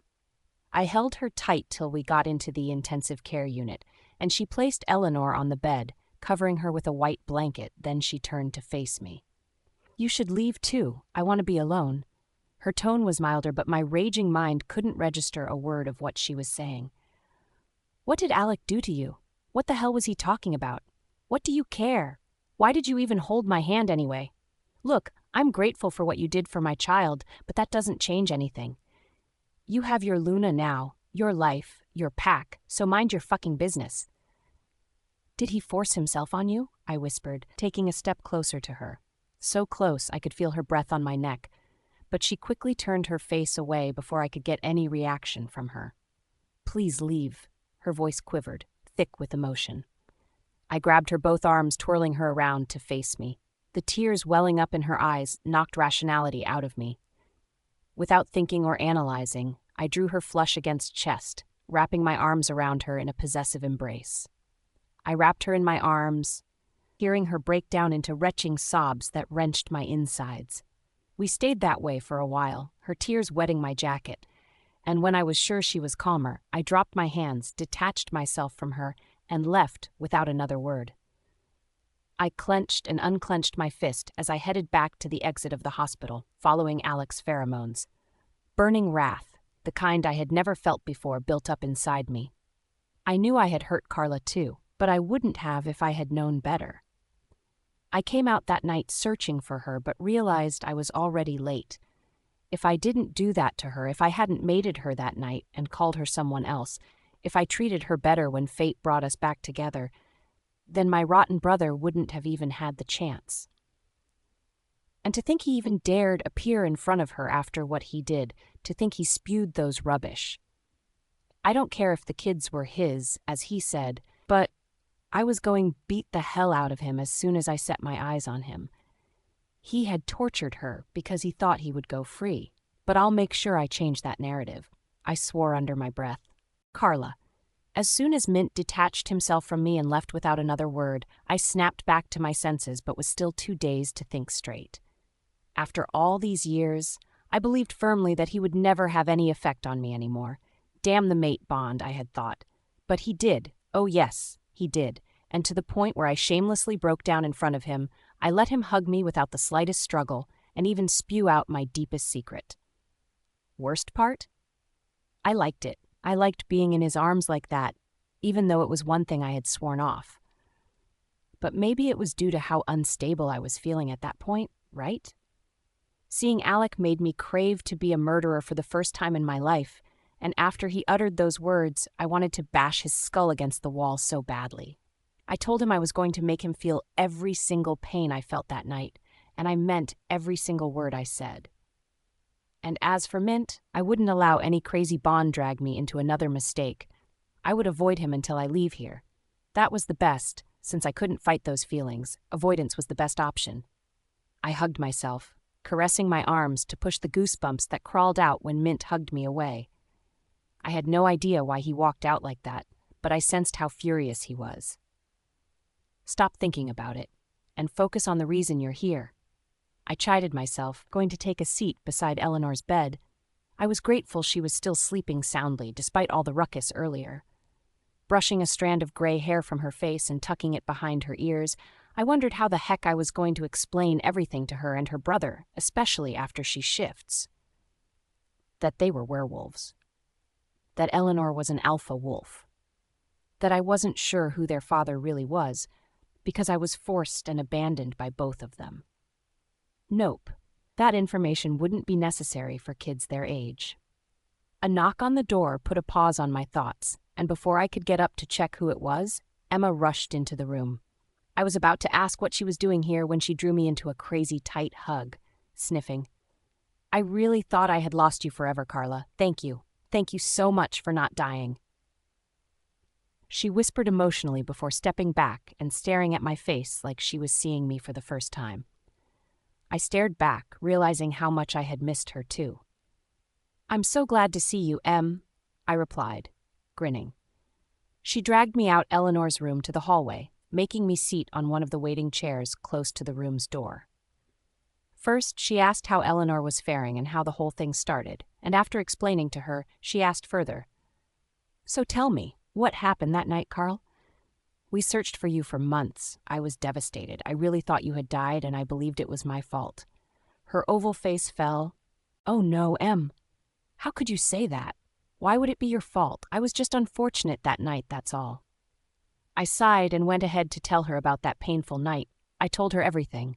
How my grandparents found me, how I found out I was pregnant some months later, and the turn my life took after that. Emma's mouth fell agape as she glowered at me in utter bewilderment. "Mint and Alec did that to you?" she half yelled, losing her cool for a second, and I smiled sadly, relinquishing her reaction, just like expected. For Mint, I hated myself after what happened, but deep down I wanted him too, and that night he wasn't the only one who made a mistake. I said thoughtfully, staring into space. "Still, and as for Alec, he must be punished. I'll bet my life on that." Her expression was grave. "And the worst thing was he was there while I was searching for you. He watched me grief like an idiot. He knew what happened to my friend, but ignored me and everyone, and even when Mint needed him." Emma gritted her teeth, now visibly fuming. "Mint needed him? How?" I asked. "Mint had a terrible accident that same night, Carla. After you left, he woke and started driving crazily into the woods, and as a result of the accident, he lost his ability to father a child." My blood ran cold at this new information and sudden turn of event. It was my turn for my mouth to fall agape. Why the hell was he driving into the woods at that time of the night knowing how dangerous it was? I was upset, and I didn't know why. "Looking for you, I guess," she retorted, and I couldn't bring myself to believe those words. He treated me like a total stranger for 1 whole year and was going to take someone else as his chosen mate that night. She let out a soft chuckle, seeing the unbelief in my eyes. "He also suffered from post-traumatic amnesia, where he forgot everything and everyone, including the night of his party. He got better after some time, remembered everyone else but couldn't everything about you, like memories of you, was intentionally wiped off his memory." She narrated with a solemn expression. "Sounds like a storyline from one of those books you read." I scoffed with skeptical laced in my voice. "Well, I wish it was. His mother didn't allow anyone come close to him or ask if he had any information on your whereabouts, and even introduced Mira as his mate, and despite how doubtful he seemed then, he trusted his mother because he didn't know better. But Zyke was able to find some information with his influence, and that was how we realized Mint lost every memory of you to the fact that you were the one in his mind when he had the accident. I don't know how plausible that is, but that was the theory we were given," she continued, taking my hands into hers and patting them. I felt my heart tug in my chest. To think I believed I was the only one who went through something terrible that night, only to realize my mate or ex-mate almost lost his life searching for me. But why did he look for me anyway? I thought he didn't want me, right? "Carla, Mint went through a lot when you went missing. At first he didn't remember your name or even your face, but kept having restless nights with you in his sleep. It taunted him to the point where he had to go for hypnotist session, even knowing it was prohibited for alphas, while refusing to mark and take Mira as his mate despite all his mother did, and she did a lot, making sure no one talked about you near him. And a year later, when he found out about you and what happened, he sank into depression and self-guilt. He was literally shattered." Her words got stuck in her throat at some point, like she was overwhelmed. I was overwhelmed as well. I just didn't know how to react to all she was saying. My heart sank deep into my stomach. Emma's eyes were searching mine now. "I don't know. Emma, I watched him all these years. He was like the loneliest and emptiest man on earth. I know he hurt you, Carla, but he has received them back 1,000,000 times over." She sighed and sat closer before going on. "I'm not asking you to forgive him, but you coming back is more of a miracle to him than anyone else. He would have blamed himself for your death until his last breath. That was how hurt and shattered he was, and I believe the kids are his and not Alec's," she concluded, smiling weakly at me. "I really don't care about the paternity of my kids, girlfriend. They're mine, and I'll take care of them," I argued quietly, squeezing M's soft palms. "I know they're yours, and no one can take them away from you, but they need their father." Eleanor got better as soon as Mint appeared and went close to her. He felt the connection, too, and that isn't what he would overlook. By the way, I came here to tell you to go home, please. I'll take over from here and make sure Eleanor is well taken care of. No, please, Emma. I have to stay here with her. Besides, I'm enough bother already. Nonsense. Look at you walking around in pajamas the whole day. I doubt you've had a single bite since morning. You need a revamp, sis. Moreover, you need to spend some time with Trisha and Elliot. With Jen, I'm sure he has missed you a lot. And you can never be a bother to me. Carl, I know you have a lot on your mind and you need time to think things through. Our room in the 6th floor has been prepared for you. Get a good rest and come back here tomorrow, she concluded, getting up on her feet and dragging me along. Seriously, Emma. I tried again. Get out! It's an order from you, Luna Queen, she ordered with a stern expression and then burst out laughing. I finally surrendered, then dragged my tired self out of the hospital, yawning intermittently due to how exhausted I was. Somehow my mind was at rest. I could trust Emma with my life and that of my child, and as long as she said it, Eleanor will be fine. Then I got outside the hospital. I noticed Curtis standing in front of a car and beckoning on me. It was dark now, but I could see extremely clearly, like my eyes became 10 times sharper than before. I ambled towards Curtis, who opened the front door before I got to where he was. He didn't change one bit. His hair was still light shade of green, and he still had the polite smile plastered on his face. After exchanging pleasantries, we drove quietly to the pack house, which wasn't really far from the hospital. The pack house was quiet when we arrived. I got down from the car and was about making my way towards the entrance when a distant sound caught my ears. I stood still, corked my ears to get a more coherent version of the sound, and instead I could hear grunts, growls, smack, and, "You piece of shit!" It was Mint's voice, I thought in alarm, immediately following the sound. I was sure Curtis heard it too because he ran after me. The voice led me to the beach. I sank my foot into the beach sand, tasting the nostalgic feeling the whole scenery came with. "What the hell?" Curtis muttered behind, running past me. I looked up and saw Mint clutching the collar of Alec's flannel shirt.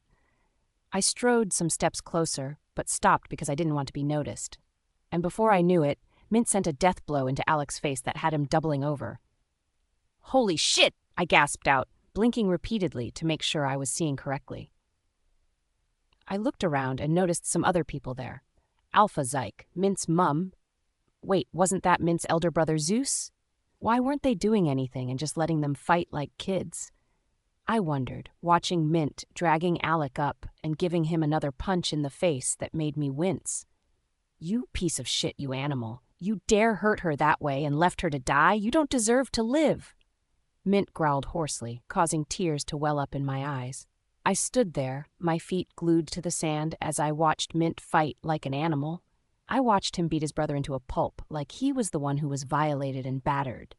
"So, are you mad about what I did? Or mad that the kids ain't yours?"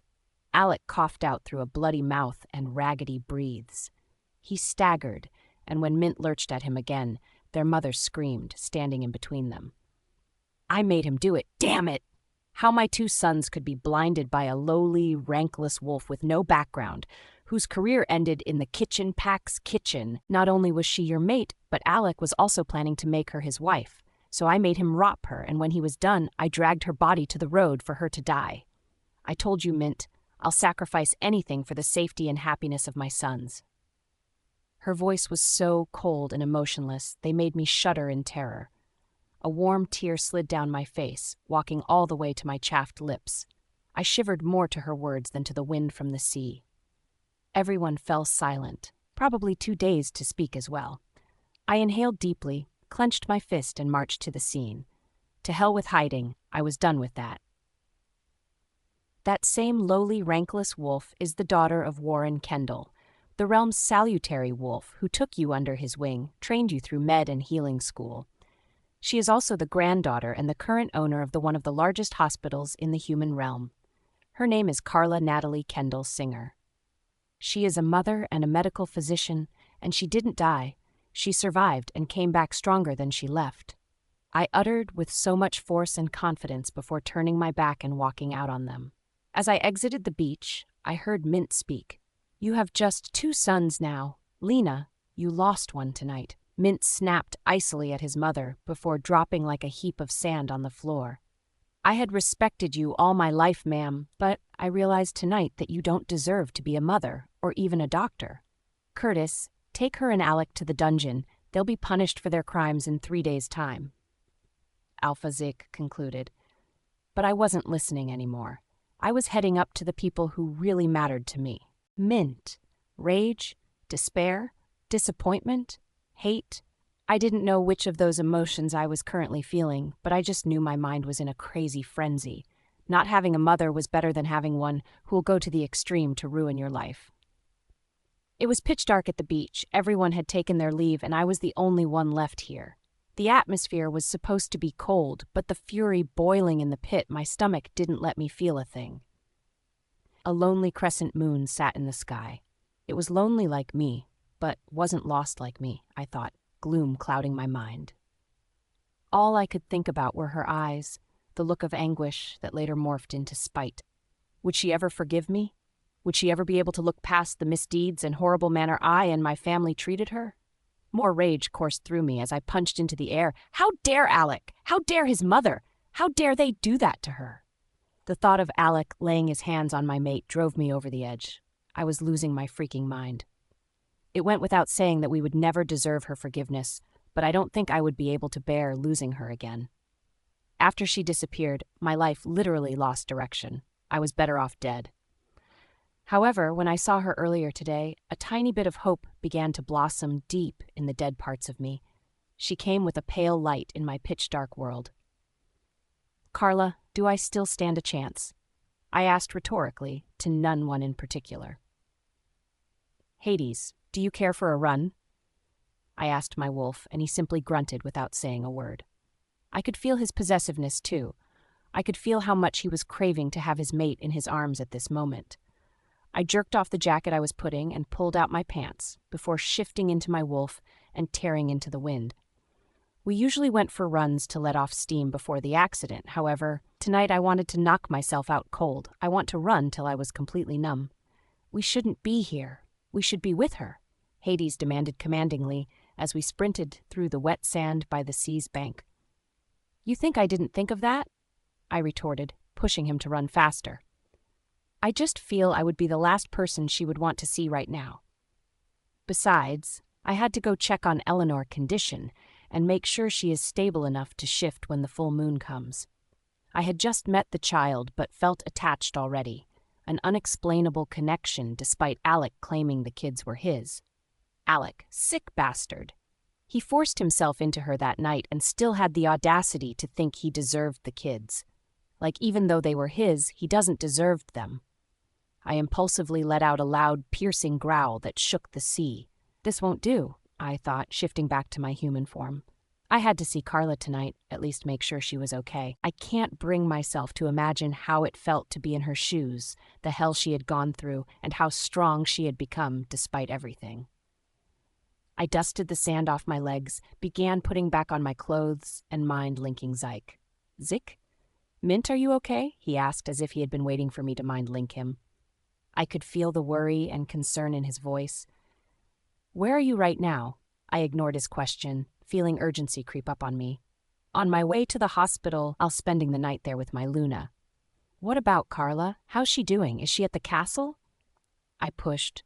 Mint, I think she would want to be alone tonight. She didn't even eat dinner and just went straight to the room, Zyke explained warily. I know that, Zik. I just want to make sure she is okay. My tone fell, and I knew he noticed it. He hesitated before letting out a sigh of resignation. Well, she's in the room at the 6th floor, Emma, and her shared back when she lived here. Like I said, she really needs to be alone. He repeated more carefully this time. Got it, but she has to eat at least. I retorted and ended the link before he reminded me of something I shouldn't do again. I got up and looked around, wondering where I could get a fast, nice snacks for Carla. It would be too late to get her a proper dinner, so I planned to drop the snack by her door, stay hidden, until I made sure she took it. With that conclusion, I ran towards the east wing. Since Curtis and the Luna's father lived there, I believed there should be some snacks available in the kitchen. I checked the time on my phone and realized it was almost midnight. I mind-linked Kurt, telling him I was on my way to his section of the castle to get something quickly. "What do you want, so I can bring it to you? Trish is here, and she is ready to rip apart anyone from the Dyson family she sets her eyes on right now." Ouch. No surprises there. We deserved more than that. It actually took Trisha and me more than 2 years to start talking again after she heard about how I treated her sister. At this point, after my mother and Alec confessed, she might never want to see me again. "Do you have any available midnight snack in your kitchen?" "Midnight snack?" Kurt retorted, taken aback for a moment. "You're hungry?" Yes. Sprinted with Hades for the first time in 5 years, so yes, I should be hungry," I uttered, hoping my sarcasm wasn't obvious. "Wow, for real? That's really great to hear, buddy. Fortunately, there are some vanilla and strawberry cookies Emma's dad made to take to the kids tomorrow. I'll bring some with a bottle of milk." "No milk, please. But you like milk." "Carla doesn't."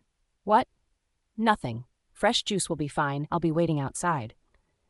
Kurt hesitated, then sniffed suspiciously before cutting the mind link. Exhaling with relief, I pushed my hands into my pocket. It was surprising that I was able to remember that Carla was allergic to milk or dairy products. It causes her runny stomach for days. I had first known about it when I stalked her secretly back when she worked as a maid in my pack. She took it from the kitchen's refrigerator, not realizing it was milk, and when I noticed her discomfort, I sent Alec to give her some drugs I got and prescribed myself. The whiff of Kurt's pheromones snapped out of my retrospection. He jogged towards me in a cream-color wool sweater with his favorite skinny jeans. He handed me a lunchbox containing the cookies and juice, I guessed. "How long have you been on the beach?" he asked, slipping his hands into his pocket.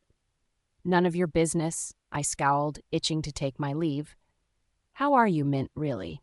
my best friend asked, and I simply grinned without answering. "I'm not buying that, dude." His voice was calm like the therapist Kurt I knew. "I'll be fine, Kurt, I promise. Thanks, man." And before I knew it, he dragged me into a bear hug. After 2 seconds, I detached myself quickly.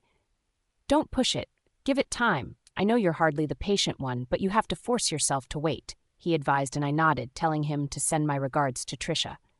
"She'll hear, but I won't deal with the consequences later," he commented with a low chuckle, before turning around and heading back to where he had come from while I ran straight to the main castle. When I got to the entrance, I looked up to see if the light in the room she was supposed to be in was switched on. But there was not even a pale light in the room, as it was totally dark. Was she leaving herself in a dark room like that? Was she even inside or with her family? Maybe I shouldn't have brought this with me, I thought in confusion, staring down at the lunchbox in my hand. I felt lame all of a sudden. "If you don't go in, you'll never know anything." Hades snapped in irritation. "Right," I agree with his point, deciding that I won't bother her and just drop the lunch at the front of her door, knock and get the hell out of there before she comes out. "Arr, feck," I mumbled, raking my hands through my hair, wondering what the fuck I was doing, before stepping into the entrance and pushing the elevator button. As soon as the door gave way, there she stood with puffy eyes, pale lips, disheveled hair, and a deep frown. The sight of her in the elevator took me back to memory lane. Back to the first time I really met her as my mate. My heart shrunk in my chest, knowing I was responsible for her pain. "Carla." I couldn't bring myself to go meet my family at the 5th floor. I was sure they must have heard about what happened back at the beach, and I was currently too emotionally exhausted to see them, to see the pity or concern or worries in their eyes. I just needed to be alone. So instead of going to them or going to the room I shared with Emma at the 6th floor, I just somehow got stuck in the elevator. Voluntarily, of course. The feeling I get when the elevator starts taking me up or taking me down. It consoled me, weird as it might sound. It reminded me that the ground under my feet could lift me up and take me down just like tonight. I didn't know what pushed me to say all that to Mint's mother, but I felt really good that I did. I would have hated myself more if I didn't. And after leaving there, I decided to let myself feel I wasn't running away from it like a weak teenager anymore, and I was done blaming myself. It was just too hard to understand how someone could nurse so much hatred for me when she didn't even know who I was. I did absolutely nothing wrong to her. Absolutely. Going up, the automated female voice of the elevator reminded me that I was now at the ground floor. I raked my unbrushed hair backward, resolving to go back up and get a warm bath, then see if I could catch a little sleep so I would get to the hospital on time tomorrow. I was about to push the 6th floor button open when I was notified that someone was trying to enter. I sighed mentally, wondering who would still be using the elevator at this time of the night. Security protocol, maybe? But the door opened, and to my puzzlement and irritation, Mint stood few meters away from me, ruffled hair, dusty boots, tired eyes with an orange-colored lunchbox in his hand. He froze as soon as he saw me, like he wasn't expecting to see me here. Neither did I. He was currently among the last persons I wished to lay my eyes on. He hesitated for some seconds but forced himself inside when the door was about to close. My senses stirred. So did my wolf. All my nerves became alert as he stood few inches away from me. His smell coated my nostrils. A deafening silence fell on us, that even my breath sounded loud in my ears. I didn't want to look at him, or talk to him, or even share a space this small with him. I wanted to blame him but remembered Emma's words back at the hospital. The funny thing was, even though she didn't tell me all that, I still would have wanted him like I did now, and he was somewhat of a victim in all of this too. He was manipulated by his mother, his mental health wrecked by her. I would get back at her, I swore in my head, even if it was the last thing I did in my life. Carla, Mint's deep voice called my name, and I was so startled I almost jumped back. Please don't tell me you're sorry, I begged in my head. 100% sure it was what he wanted to say. You remember on your 18th birthday when I showed you the beach house and we promised to meet there the next day? Yes, I answered, taken aback. Didn't see that coming. It was during the days when I was deceiving and lying to him, trying to be someone who he could look at. I made you spaghetti bolognese that night, he uttered calmly. I had cooked for someone for the first time in my life, and it was you, but you never came. I waited till the next day, came back the day after and the day after that, waited and waited, but you never showed up. All those times I had blamed myself. I felt like I did something wrong that pushed you away. I searched everywhere for you till I finally found you at the elevator that day. He paused and then sucked in a deep breath before continuing. But I was mad that I was deceived, and to tell myself the truth, I was angrier because of who you really were, and when fate brought us back together, I was too proud to look past those groundless sentiments. Maybe if I had done the right thing, my family wouldn't have had the chance to hurt you. I scoffed, sighed, and turned to face him. Then I wouldn't have met my grandparents, and they would have both died without meeting their grandchildren. But I think your mother would have found another way to get rid of me quicker if you had made a rankless she-wolf your Luna. I stated bluntly. He blinked and stretched the lunchbox to me. All I'm saying is, you can continue hating me, but please, I don't want you to starve tonight. His voice was laced with plea as he took my hand and placed the handle of the lunchbox. He pushed the elevator button open and stepped out without another word, leaving me speechless. I wanted to go after him, but stopped myself as I heard my wolf clear her throat loudly. Gosh! She drooled, and I wished I could see her eyes. I couldn't blame her. We were both in this together. I finally stepped out of the elevator and ambled to the room I shared with Emma 6 years ago. A wave of nostalgia hit me as I stepped into the large room. Turning on the light, the room looked tidied like it was cleaned recently. Seemed like Emma sent a word before I came. It was a bit too stuffy inside, so I opened one of the windows only to see Mint standing outside, facing the sea. He looked gigantic even from a distance. The wind picked on his hair, giving me a chance to glance at his face from the side. He was completely still in his intimidating stance. I remember how much I adored him, how much I drooled whenever he walked past the last floor in his black leather jacket or doctor's coat. He was and still is damn sexy. I can't come back to you, Mint. I had nothing to lose then, but too much to lose now. I muttered to myself before dropping the curtain and heading straight to the bathroom, without another glance. A hot bath was what my body needed, and I was able to get a good one thanks to Emma. After the bath, I ate the vanilla cookies and fresh juice Mint brought for me, feeling grateful because it was actually the first source I had since morning. I never knew he could be this observant and sensitive, though. He changed so much. All I can recognize now is his good looks, I thought before turning off the light and going to bed. I would see everyone after checking up on Eleanor by morning. I really hope my baby won't have to stay in the hospital for long, were the last thought in my head before I slept off. The next morning, I took a quick bath, went into the walk-in closet in the room, and picked out a cloth hurriedly, not minding the color, style, or whatnot. It was a palazzo jeans and a white polo shirt. I threw it on and took out a sandals with sturdy soles. Before falling asleep last night, I noticed a car key on the bedside table, so I picked it up, then remembered I haven't brushed my hair, so I had to brush my hair and held it in a ponytail. It was still dawn when I came out of the castle. Rushing to the garage, I pressed the button of the car key till a black Volkswagen Golf screeched from behind the fleet of cars, beckoning on me. I somehow found my way in and was able to drive to the hospital in one piece. I hurried to the intensive care unit only to see Emma and Zyke sitting beside Eleanor's bed. As I got inside, they both greeted me with a warm smile, but I could tell they were terribly tired, so I begged them to go back to the pack to get rest. I could take it from here. Eleanor was sleeping when I arrived, so I spoke softly, so as not to wake her up. "Carla, I'd like to have a word with you before I leave." Zyke called on my attention as he and Emma got up. He sounded serious, and Emma's expression was suddenly grave. "Is something wrong with Eleanor?" I asked, feeling panic rising from my throat as it was the first thing I could think of. "She's great, actually, and even after Mint checked on her at midnight, he said we could let her go today." Emma assured me, making me exhale with relief. "Then what is it?" I stared at the both of them in confusion. "Carla, you have to do a DNA test for the kids, as much as it is absolutely unnecessary. It is the only way to shut Alec and his mother up,"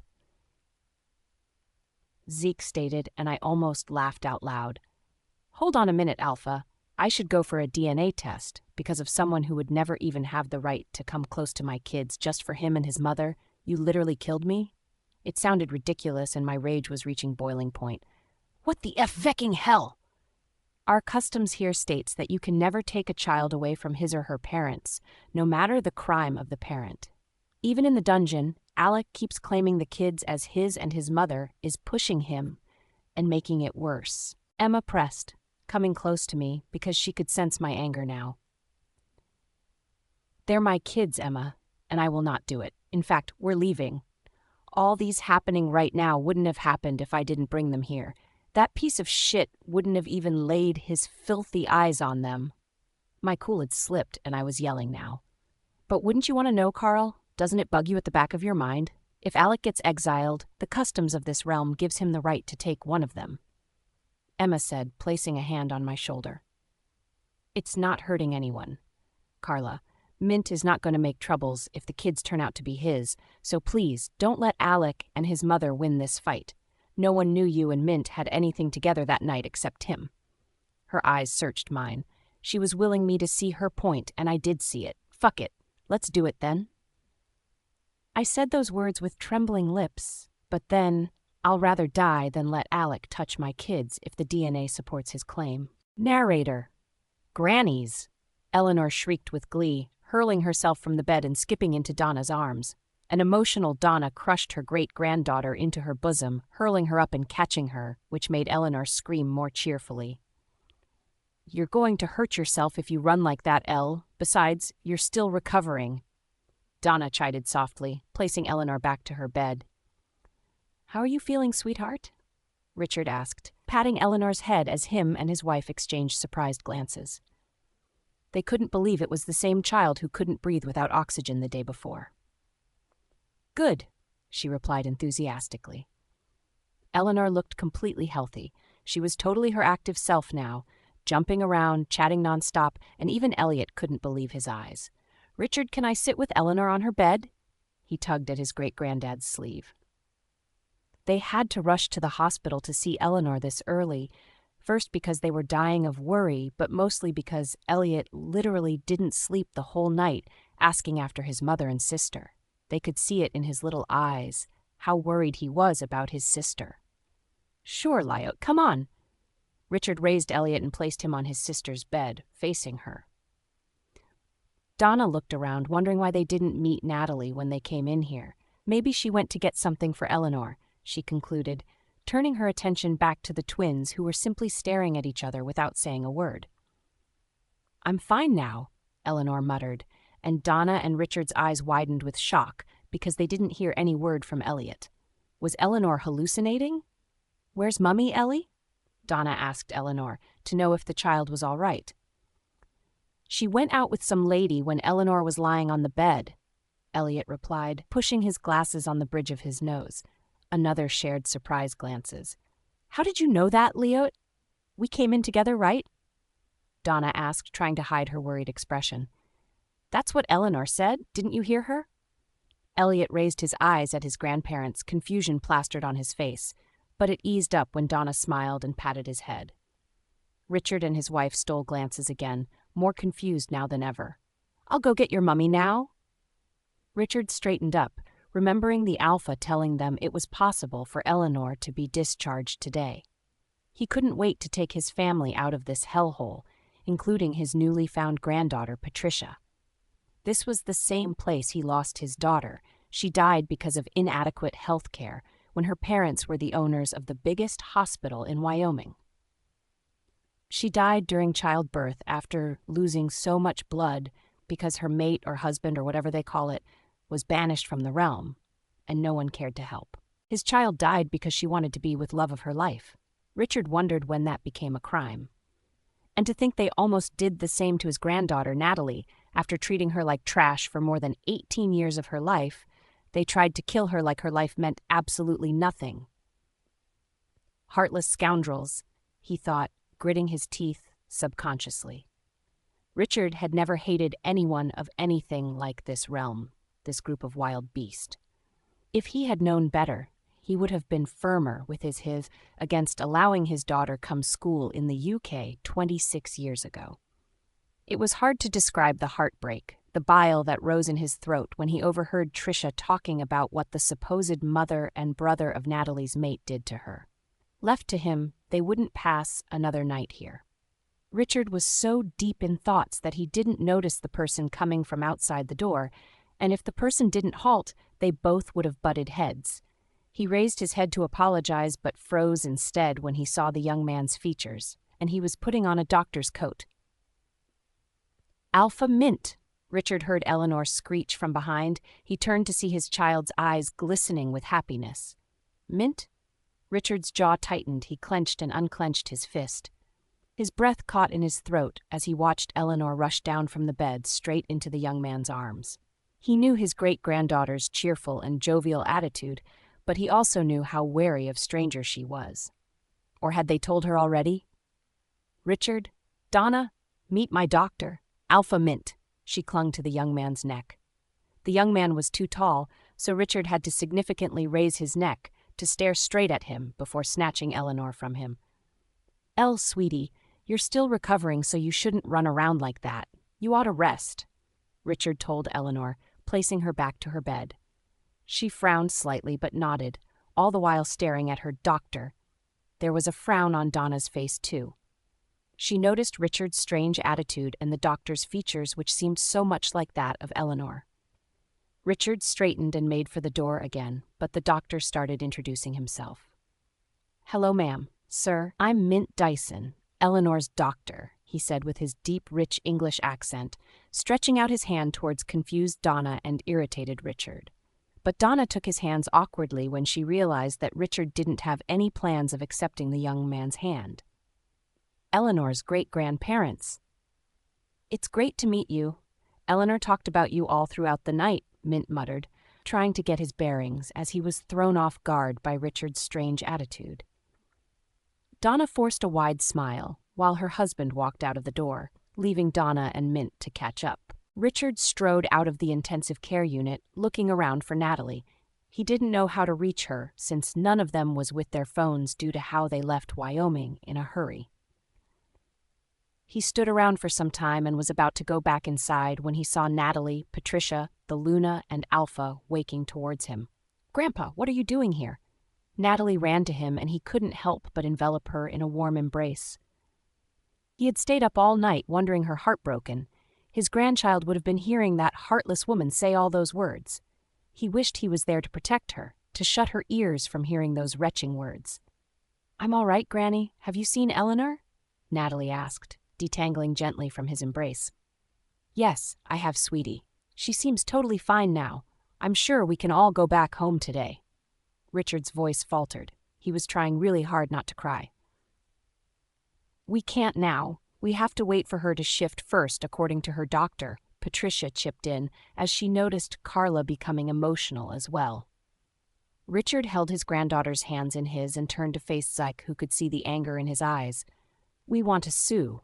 We'll be suing the whole family, no, that whole pack, for what they did to my granddaughter," he uttered with a determined tone, and even one fell silent at once. "There won't be any need for that, Mr. Singers. I assure you that the offenders will be punished accordingly, and after the judgment, they would wish they had been punished with death. Offenders isn't right, Alpha. They're murderers, and they should be punished as such." Richard pressed coldly, taking everyone aback. Zyke couldn't believe he was the same person thanking them for looking after Trisha just yesterday. Shouldn't they have told him about what Mint's mother said last night? Besides, we have to know if the kids are his, because he might use them to escape judgment. Emma spoke up on behalf of her shocked husband. "What? Yes. If he's ostracized, he might press to take the kids or one of them as his right." Emma explained further. "What the hell? You mean after what he did to the kid's mother? What sort of fucked up tradition is that?" Richard yelled, like he had totally lost his restraint. "Who wouldn't at this point anyway? We have started the DNA test. Grandpa, it'll come out before the trial. Don't worry." Natalie caressed his arms in an attempt to help him calm down. She understood. Everyone else understood his anger, but all they could do now was hope like hell that the kids won't be Alex. And if they turned out to be, Carla would rather die than Monster take her kids. It was really fucked up, like Richard said. "We have sent all our best laboratory scientists to work, Grandpa. Don't worry, we'll get the result before midnight," Trisha chipped in, and like a quenching flame, Richard smiled at his granddaughters, nodding and kissing them on their foreheads, mumbling, "Yes, it'll be all right." "There's a young man in Eleanor's room. He said he's Dr. Mint." Richard stared at Natalie as he spoke. "Is that him?" he asked tentatively, and as if he was called, Mint walked slowly towards them. Natalie stood speechless. She had no idea how to answer her grandfather's question, and the way Mint gazed her fixatedly made matters worse. Zyke nodded at Mint before excusing himself and his mate, while Trisha asked Mint to see her later about their volunteering project before heading back to the laboratory, leaving Mint, Richard, and Natalie staring at each other in an awkward silence. Before anyone could say anything, Mint bowed deeply in front of Richard, and Carla watched in shock as his hair fell on his face and his white coat hanging low. "I apologize for everything, Mr. Singer, Carla. I know my apology would never be enough, but I'm really sorry." He raised his head up, and Carla could see his bloodshot eyes and benign demeanor. Richard was startled and embarrassed as he was aware of people watching them around the hospital. He didn't know what to say to Mint, but somehow this gesture got to him. "I'll do anything and everything in my power as Alpha of Green Forest Pack to make sure Alec doesn't lay hands on the kids even though they turn out to be his. My family don't deserve them," he concluded, then stood straight before striding towards the elevator after sending Carla a lingering gaze. Carla and her grandfather were still too speechless to say a word. "So what do you think, sweetheart?" Donna said from behind, causing Carla and Richard to turn around. "Granny?" "Donna? Do you think you ever forgive him?" Donna asked, her voice void of judgment or anger and irritation. "Granny, I don't know about that, right now. All I want is for Eleanor to get better so we can all get the hell out of here," Carla stated, unable to keep the bitterness away from her voice. Donna sighed and went closer to her husband and grandchild. "Eleanor's doctor says he can feel her wolf, and she would definitely shift in the next full moon, which is 10 days away from today." 10 days? Carla and Richard chorused in alarm. It was too far to both of them, and if they had the power, they wouldn't spend another night here. However, Donna seems to think differently, and Carla couldn't really understand her grandma. Didn't she hear about what Mint's mother did to her? Yes, sweetheart, 10 days. By the way, I can't find Jen anywhere. Is she back at the pack house? Donna asked, looking around. Yes, at the dungeon precisely, Carla answered, and her grandparents stared at her with their mouths agape. She somehow found out last night that Alec is her mate, and she's going to reject him, she told Donna with a long sigh. Oh, dear goodness, Donna exclaimed, holding her chest. You let her go alone? You know how strong-headed Jen can be. She was really adamant even though I told her rejecting him wasn't necessary. She said she doesn't ever want to feel anything for someone like him. Carla explained. As much as she couldn't help but feel Jen was doing this for her, she didn't want her friend to be mated to someone like Alec. It just wasn't right at all. At the pack house, Jen strode out of the dungeon with her shoulders squared and her head held up high after rejecting Alec as her mate. Trisha taught her what to say and how to say the words to break the mate bond. It was extremely easy since she wasn't even a werewolf like Alec. The highlight? She was basking in the satisfaction the pain in Alec's eyes gave her as she spoke those words. He retched, growled, groaned, and even cried like a baby as the pain of rejection hit him even much more badly than Carla described it.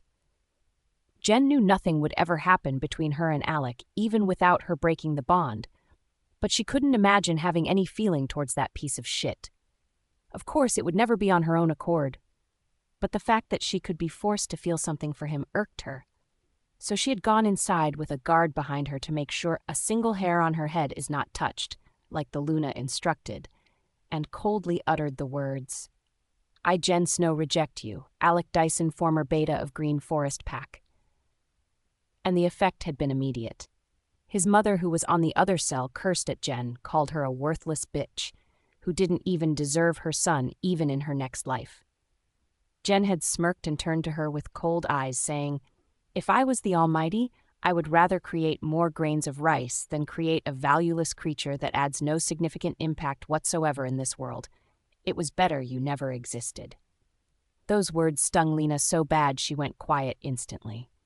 It wasn't enough, Jen thought. She wished she could do more to them for what they did to her best friend. Hopefully the Alpha Judge is right. A day before the trial, Zeus sat in his office sorting out a heaps of papers. It was all on him now since Mint wasn't around, and he would have to sort them all out, so he would be at his mother's and brother's trial the next day, which would be holding at the Red Forest Pack. Zeus sighed, dropping the papers he was holding and raking his hand through his hair. He was worried about their father. Ever since his mother confessed to what she did to Mint's mate, their dad had locked himself up in his room, only coming out when he wanted to help with some paperwork. Currently he was inside again, and somehow Zeus had learned to leave him be. He couldn't imagine how his father was feeling currently. He loved his wife so much and would have never believed she would hurt a fly. Poor him. A knock on the door dragged Zeus's mind to the present. He asked the person knocking to come in, thinking it was his father. But instead, Mira sauntered in like she owned the place, taking her seat without waiting for Zeus to usher her.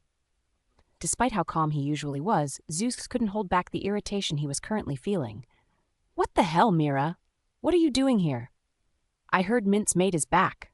Mira started nonchalantly, crossing her legs in a frivolous manner. I asked what you were doing here, Mira. Zeus banged his desk, getting up on his feet, but Mira seemed completely unfazed. She stared at him with a scowl on her face. It simply meant it was true. Her sources were right. But don't you want to get your mother and little brother from that rotten dungeon? She asked, dropping the leg and crossing the other on it. How did you know all that? Don't tell me you're communicating with my mother. Zeus sent her a cold glare. I have my sources, dear Zeus, and I don't have to tell you about them, right? I still love your brother. Should I just give up simply because his mate has managed to crawl out from the land of the dead after 5 years? She asked rhetorically. Zeus stood behind his desk, seething, clenching and unclenching his fist. He promised himself never to hit a female, But right now, he wished he never made such promise. Of course not. I'll have to send her back there. She shrugged, laughing dryly, and got up on her feet. She had succeeded in today's mission, which was to rile Zeus up and to make sure the news Dr. Lena gave her through MindLink was really true. And Zeus' reaction had told her it was. That lowlife had really crawled back out from the land of the dead. So she had two options. One, if the children were Alex, she would use them against Carla. Two, if they were Mint's, she would instill fear into Carla, so she would run back to wherever she came from. So when Mint becomes here broken again, Mira steps in and saves the day, making sure he marks her. However, before all that, Mira had to make sure Carla and Mint never get close enough to fully consolidate their mate bond. See you around, Mira waved Zeus with an evil smile on her face before striding out of the office. Narrator. The whole throne room fell silent as the traders were dragged through the hallway. Alphazike wasn't expecting such large number of people to be present at the hearing. They didn't make any formal announcement, neither did they send invitations to anyone. It was meant to be with family members concerned, elders of each pack and alphas from the 12 packs. But the people gathered in the hall were about 200. How did they find out about this exactly? His eyes searched the crowd and met that of Carla, the wronged, the one who would be getting justice for all the wrongs done to her. He sighed mentally, hoping his judgment would pacify her as much as possible. Carla sucked in a deep breath, watching as the royal guards dragged Alec and his mother into the throne room to stand in front of Alpha Zyke's throne. They were both in shackles, their hands and feet with a long chain connecting them. Clothes that once looked shiny on Mint's mother was now torn, dirty rags covering her body. So was that of her son. Birds of same feathers. She turned to stare at Jen, who was sitting beside her with an unreadable expression. "I'm sorry, Jen," she murmured, squeezing her best friend's palms. "I'm sorry this had to happen when you finally found your mate." Jen scoffed and patted Carla's hand on hers. "I have nothing to regret, dear friend. I wasn't searching for one. Besides, there are still so many hot males around. Don't feel sorry for me. Feel sorry for them," she muttered, giving Carla a knowing wink. Yeah, forgive me, your royal highness," Carla let out a low chuckle before turning to face the throne like everyone else. "How about you? Are you okay?"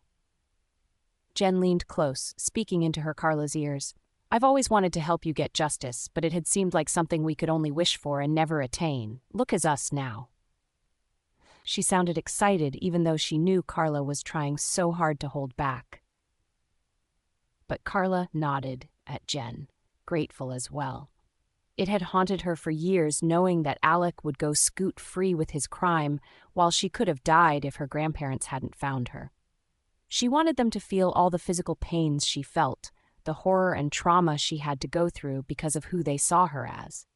"Thanks, Jenny, I'll be fine," she whispered back at Jen with a smile, squeezing her hand for support and someone she could lean on at this moment. "Carla, we would commence on the hearing and judgment of Alec Dyson and Lena Dyson," Curtis announced, standing beside Zyke on the throne platform, causing my breath to halt.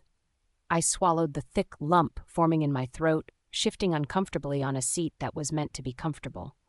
Jen noticed my unease, but understood with the way she squeezed my sweaty palms. Why was I this nervous? I have been waiting for this day for 5 long years. Was it because of my kids? I know I didn't care about their paternity, but who would want to be the child of a rapist? The DNA result wasn't out till now, and I couldn't wrap my head around what the delay was about. Before we begin, we would like only the victim, the accused family, the alphas and elders to be present here. Others aside, these persons should please excuse us. Curtis continued, and immediately, murmurings arose in the hall. The royal guards came in and escorted people out, leaving the throne room half empty. This was better, I thought with a partial sigh. Looking around, I saw my grandparents holding each other's hands sitting on the pew in front of mine. Tricia was standing close to an elderly-looking man in tailored suits, Emma sitting on her throne like the Luna Queen she really was. Mint. I couldn't find him, no matter how many times I looked around, even though his strong scent was present. It meant he was around here, but didn't want to come in. Alec and Lena might be transgressors, but still his family after all. I saw a man quietly sobbing at the corner and realized it was Mint's father, while his brother Zeus sat beside him with a stoic expression on his face. I was finally getting the justice I deserve. I would never let myself feel guilty for that. Since the accused already confessed by herself 4 nights ago, I will proceed with my judgment. Alpha Zeke spoke up for the first time. His voice shook the hall, especially the mother and son standing in front of him. Alex stared at the ground with slumped shoulders while his mother glared defiantly up at Zeke. "That woman has got to be the scariest bitch I've ever seen in my entire life," Jen whispered into my ears, feigning a shiver. Forcing a smile, I nodded. "Totally concur, Jenny. I wish I would be allowed to use some of my amateur judo skills on her. Damn!" She raved and I chuckled for real this time. I had laughed really hard those times she was trying to take up judo as a new hobby. Zyke cleared his throat loudly and everyone fell silent. "This is my judgment," he began, and everyone sat up in anticipation, including Jen and my grandparents. I felt her hold on my hand tighter than ever. "You're both sentenced to the torture room for 3 days, and after that, Alec is demoted to a rankless wolf and would serve as a slave in Blue Forest Park for 10 years. I could hear shocked gasps in the hall as Alec dropped on his knees sobbing uncontrollably, and his mother rushed to him, ignoring the chains holding her back. "Get up, Alec," she groveled at him, but he ignored like he didn't hear her. "What's a torture room like? Is it like those haunted houses in virtual reality games?" Jen leaned closer, whispering with her curious voice. "This one is much more real, Jen. No one wants to go there, and most time, not everyone are able to come out to tell the tale. What I know is there are lots of silver in there and other things that would make a werewolf wish to die." "Is this the worst you can do?" Lena shrieked at Zyke, cutting me short. She was struggling to pull herself out of the chains, but everyone here except her knew there was no way for her to lose herself from the chains' hold. "No, Lena, I'm not done yet." Zek raised his hand, sending the words she was about to say back into her throat. "As for you, Lena Dyson, if you make it out of the torture room alive, you shall be stripped of all of your possessions, title, influence, and would be no longer a part of Dyson family from this day henceforth. Furthermore, you will be sent to the outskirt of Indigo Pack and live as an unwanted traitor for the rest of your days." Zyke concluded with venom in his words and stood up from his throne. "No, you can't do this," Lena screamed, pushing, kicking, and wailing noisily. "I sacrificed my youth for this damn realm. I worked hard and diligently, invented cures for a lot of ailments, so you can't just toss me out the way you like, kill me instead." "Yes, we can, Lena," Emma yelled back, getting up on her feet. "You had the chance for 5 years to come out and confess. You had the chance to put me and the others looking for Carla out of our misery, and the torment you put your son through. Death is the lightest punishment that can be given to evildoers like you, and you deserve to feel every single bit of the pain tearing through you with your consciousness intact." My heart melted as I watched Emma lash out at Lena, her voice filled with bitterness and disgust, and her eyes bloodshot the way it looked every time she got angry. She was almost coming down to where Lena stood before her mate grabbed her shoulders to stop her from doing something crazy. "Well, let me show you what I can do," Emma continued at the top of her voice, turning around to the guards. "Her time in the torture room is now extended to 7 days. Give her the deadliest torture while making sure she stays alive and conscious throughout. I know how much you value backgrounds and titles. Guess what? You'll be losing all you've worked for your whole life." I watched Emma suck in a deep breath and took some steps backward before sitting on her throne. "What about my kids, Alpha?" Alec asked in a hoarse voice, raising his head at Zyke, who scoffed and sat back down on his throne. My heart slammed at my ribcage. I squeezed Jen's palm tighter, wanting to get up and go give him a smack on the face. How dare he call my kids his? I noticed a look of mockery on Trisha's face as she took out an A4 paper out of a white envelope. "I think it's about time you stopped listening to your mother, Alec. Do you really think you deserve those kids even though they're yours?"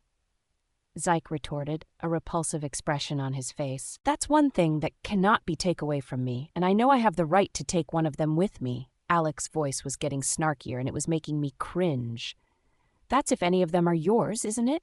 But fortunately none of them are, Alec, Zyke announced. Tears gathered in my eyes. I felt a heavy weight fall off my shoulders.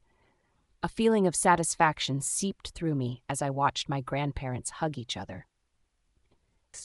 He just said what we had all been waiting to hear.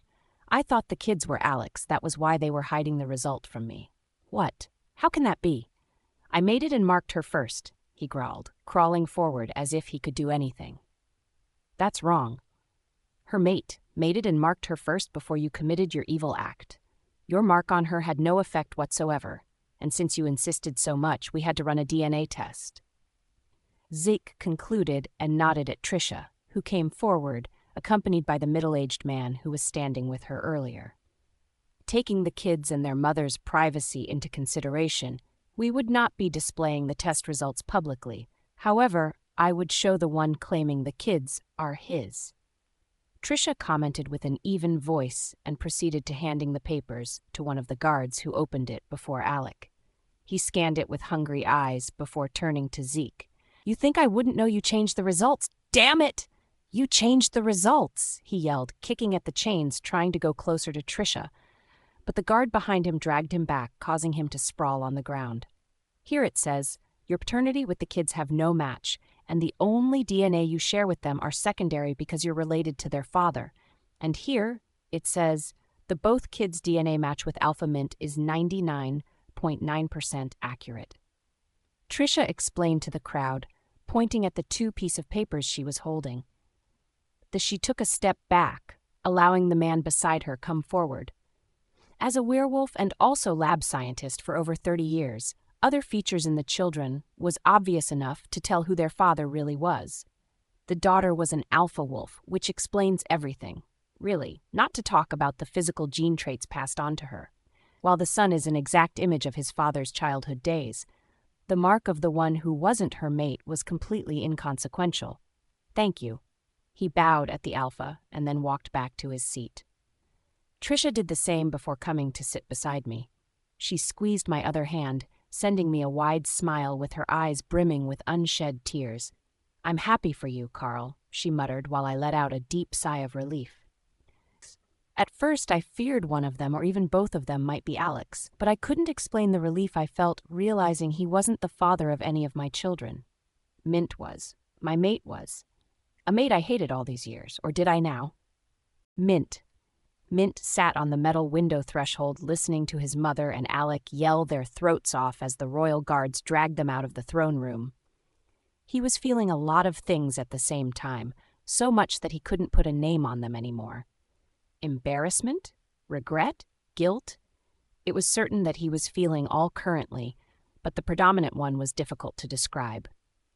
He was beyond relieved that the kids were biologically his, even though it made him feel like a bad person for feeling that way.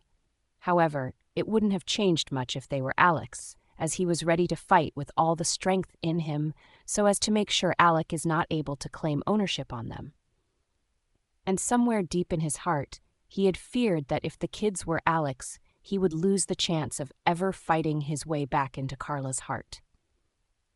A heart he feared had grown cold from all the hurt it had received when all it did was love.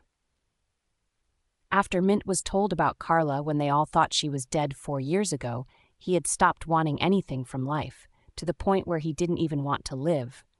However, after his little conversation with Eleanor the night before she was discharged, he started wanting. He had replayed the words in his head over and over again, and it shattered his heart afresh every single time. Eleanor was alone in the room that night because her Carla had gone to get her food.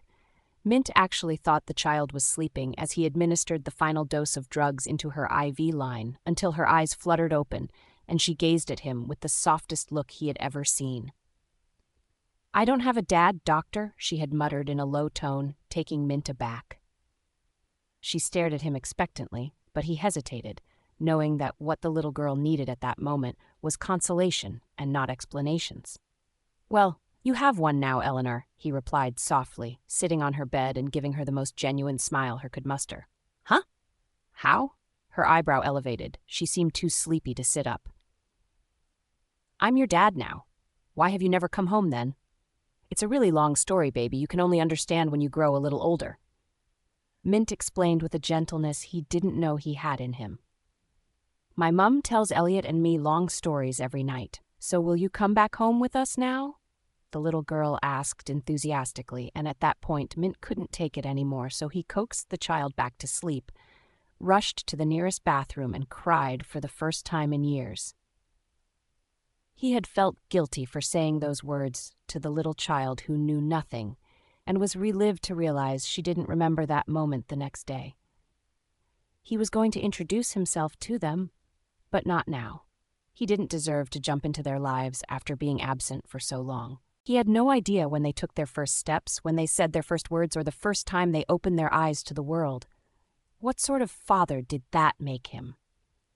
Would Carla even allow him into her life or the children's? Mint wondered, flinging his head backwards and letting out a loud sigh. Carla's instigating smell wafted into his nostrils, drawing a howl from Hades. If it was left for his wolf, he would go find her and hold her flush into his arms. However, here he was hiding because he had no idea how to face her. Him and his brothers had a mother that actively caused problems in her children's lives to make them helpless, and for a while she had had her way, but not anymore. Mint decided he would not allow Carla leave his sight again. Grandpa's cookies are so good. Aileen's piercing voice drifted into Mint's ears, dragging him back to the present. He corked his ears and heard the laughter of Eleanor. The kids must be at the beach with Luna's father, Mint grasped, using his heightened eyesight to check if his guesses were right. It was, after all. Aileen's long red hair danced in from the sea's wind as she ran around the dining table playfully with her puppy trotting behind, while Eleanor ran after them laughing heartily. Elliot was sitting with his head bent and his lips moving incoherently. He was obviously reading a book and not in the least bit perturbed by the noises around him. Ever since they met, Mint always found himself wondering what was in the kid's mind. His eyes said a whole lot, even though he had barely spoken a word to him. If he had known they existed, if he had known Carla was alive, he would have searched for them till he found them. That's enough thinking, he muttered to himself, jumping down the window before making his way towards the beach. When he got to the entrance, Elgin, who was reading a newspaper, noticed him and bowed slightly in respect, while Mint nodded at him to continue what he was doing. He didn't want to distract the kids, so he decided to stand afar and simply watch them. The feeling he got from merely looking at them came with a warmth he couldn't explain. Getting you on the phone is seriously harder than getting into college. Alpha Mint! Trisha's impatient grunt sliced through his train of thoughts, and as he twirled around to see her, Carla's smell hit him like a moving train for the second time today. She stood behind her sister looking alive. Was that the right expression? Mint wondered, racking his brain. She looked gloomy but had a new sparkle in her eyes, or was it just an assumption? She looked completely different in a good way. A more matured stance, but her heart-shaped face didn't look a bit older than 5 years ago. I'm so sorry, Trish. I turned off my phone. What's happening? I asked her, barely hearing myself. Carla wasn't looking at me anymore. She was staring at the kids with a soft expression. We've pushed the volunteering service longer than we should. Some kids there need emergency treatment, while a man needs heart surgery after an accident. Besides, we have to go before Lena is sent there. Trisha recited hurriedly as if she was trying to catch her breath. Shit. I had forgotten completely because Eleanor was rushed in before the day we were meant to go. I blinked, knowing how sensitive her last sentence was, especially with Carla listening, but she didn't seem to notice. So when can we leave? I asked her with a lower tone, dipping my hands into my jean pocket. I noticed Carla push a strand of hair from her face, tucking it into the side of her ears, and my heart skipped 3 beats. Focus, Mint. I snapped at myself. Due to the change of schedules, some doctors, interns, and nurses who volunteered earlier dropped out. She explained seriously, bringing out a piece of paper. I know I'm not supposed to be doing this today, but more than 50 kids with no access to good health care needs our help. Holy shit, how many do we have left now? We actually need as much hands as possible. I muttered, finally sharing in Trisha's frustration. Yeah. So we sent a letter of request to your PAX hospital, and quite a good number of people turned up, including one I'm not so sure you'll be pleased with. Trisha sighed, showing a name I never wanted to see again on the piece of paper. Mira? What the hell? I blurted out angrily, startling Carla, who has been listening to our conversation attentively. Why would Mira want to follow us for a medical volunteer program? Did she get a medical skill I didn't know about? My voice was laced with irritation, digging my sneakers into the dry sand. If she really wants to volunteer, then she can join the non-medical staff. We can't reject any help. Trisha looked up at me helplessly, and I knew how hard it was for her too. She probably despised Mira more than I do. I hesitated, wondering what was on Carla's mind as she heard Mira's name. Okay, so, do we have everyone we need? I asked. We would have if there wasn't a surgery to do. Look, I don't understand. Our anesthesiologist can't go with us since he already has a surgery scheduled for that day. Trisha explained, folding back the piece of paper and tucking it into her pocket. Shit. So, how the hell do we go for a surgery without him? I asked rhetorically, covering my face with my palms. I'll go. Carla spoke up for the first time since she got here. Huh? Came Trisha's confused reply. I'll go as long as there is a reliable babysitter for the kids. I told you, Trish, I'm a resident physician in anesthesiology and I'll love to help, she explained simply, staring at her sister with a solemn expression. My mouth almost dropped open in shock. Carla was a doctor? A resident at that. How did she do that with 2 kids on her hands, a demanding profession and a traumatic past? Indeed, not all heroes wear cape. Great! I'll speak with Emma right away. She would be more than pleased to help. Thank you so much, sister. Trisha hugged Carla tightly before skipping back to the main castle, leaving the both of us alone in an awkward silence. And before I could think of what to say, she started walking away. I held her back impulsively, and she turned to stare at me.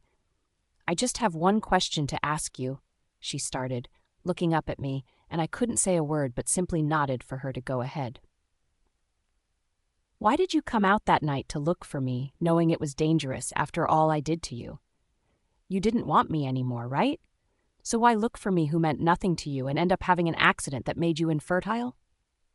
She half yelled, her golden green eyes never wavering.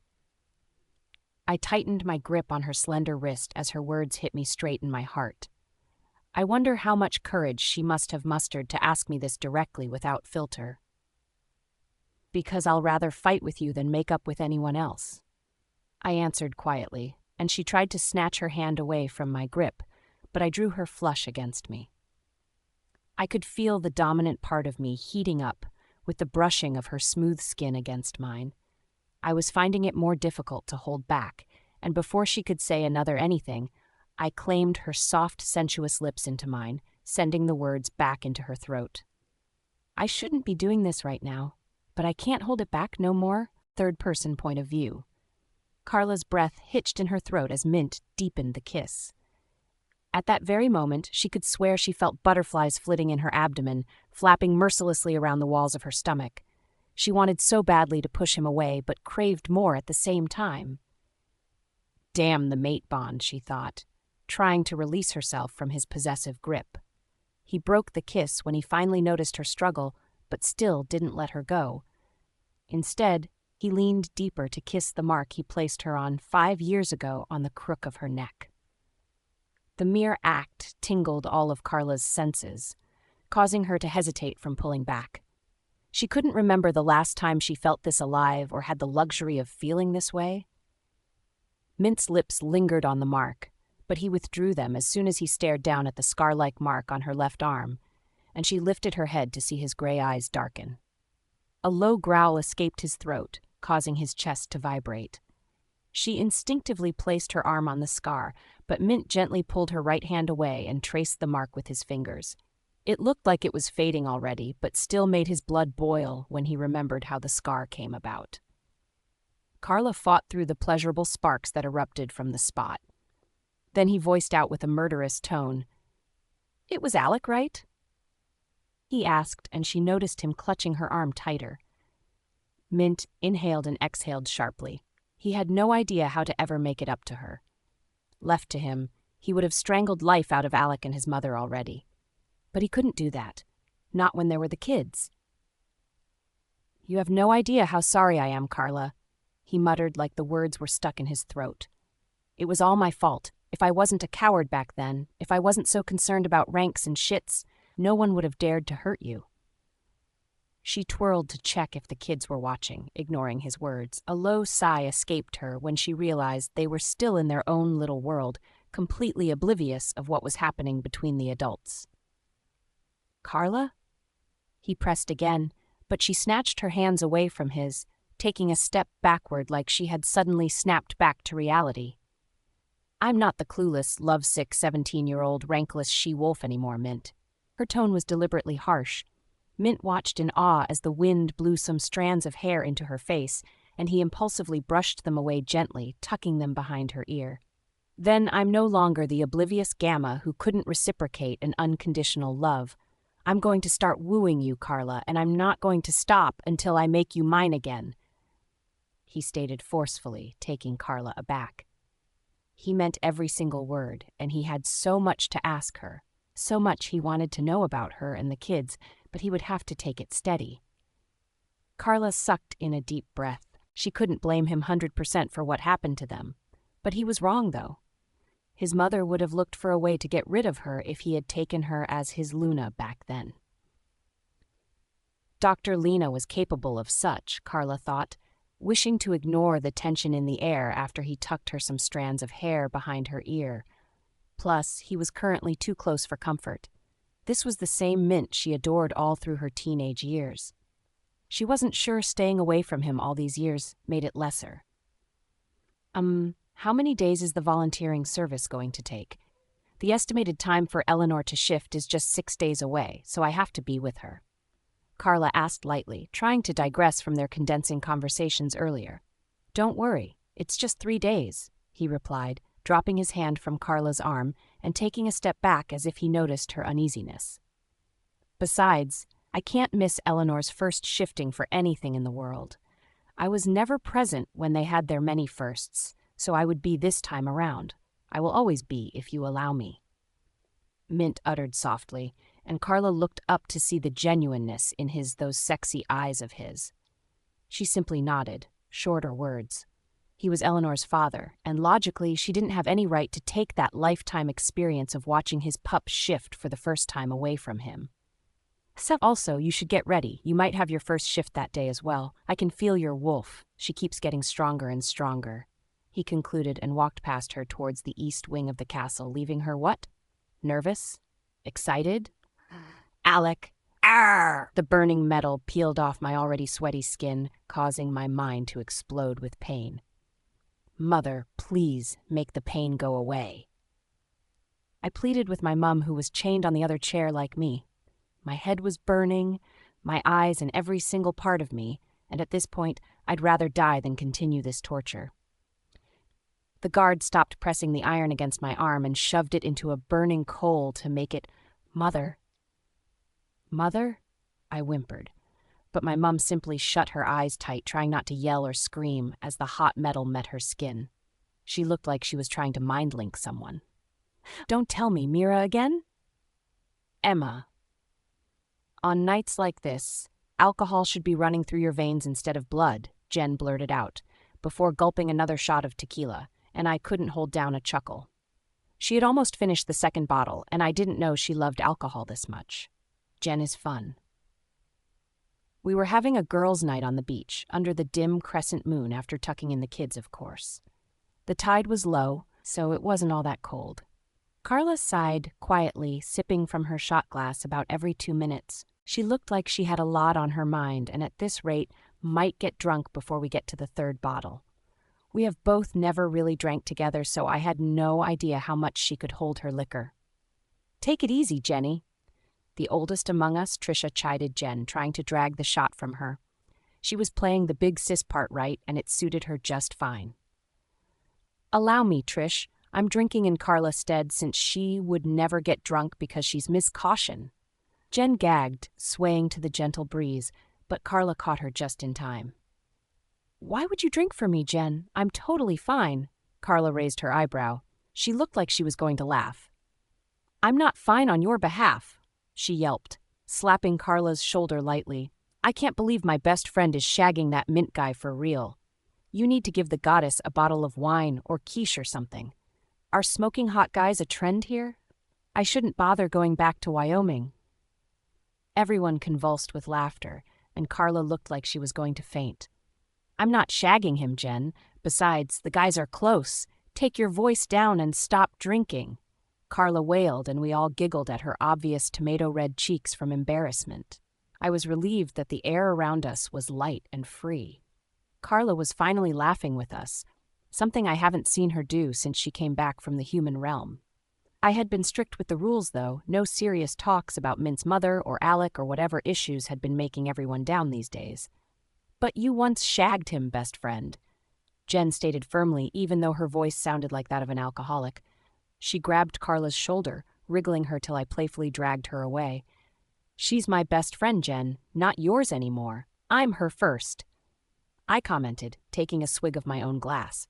"Ouch. So hot and strong. And I'm her last, right, Carl?" Jen turned to face Carla with doe eyes. "She's mine," I shrieked, feeling the alcohol controlling my tongue. "Who cares? I was fighting a war." "She's not yours. She's mine." Jen looked like she was going to burst out crying anytime soon. Her face was so red now. "No way. She's mine." "You can't take her away because you're Luna. I was the only friend she had when she was in Wyoming. And I was the only friend she had when she was in the werewolf realm. Cut it out, both of you. Carla belongs to Carla and not anyone you." Trisha cut into our fight, ruining my huge chance of winning. Jen pouted at Trisha while I rolled my eyes at the both of them, and Carla laughed at us with a mocking tone. "The guy with the green hair? He's not taken, right? Have you seen his smile?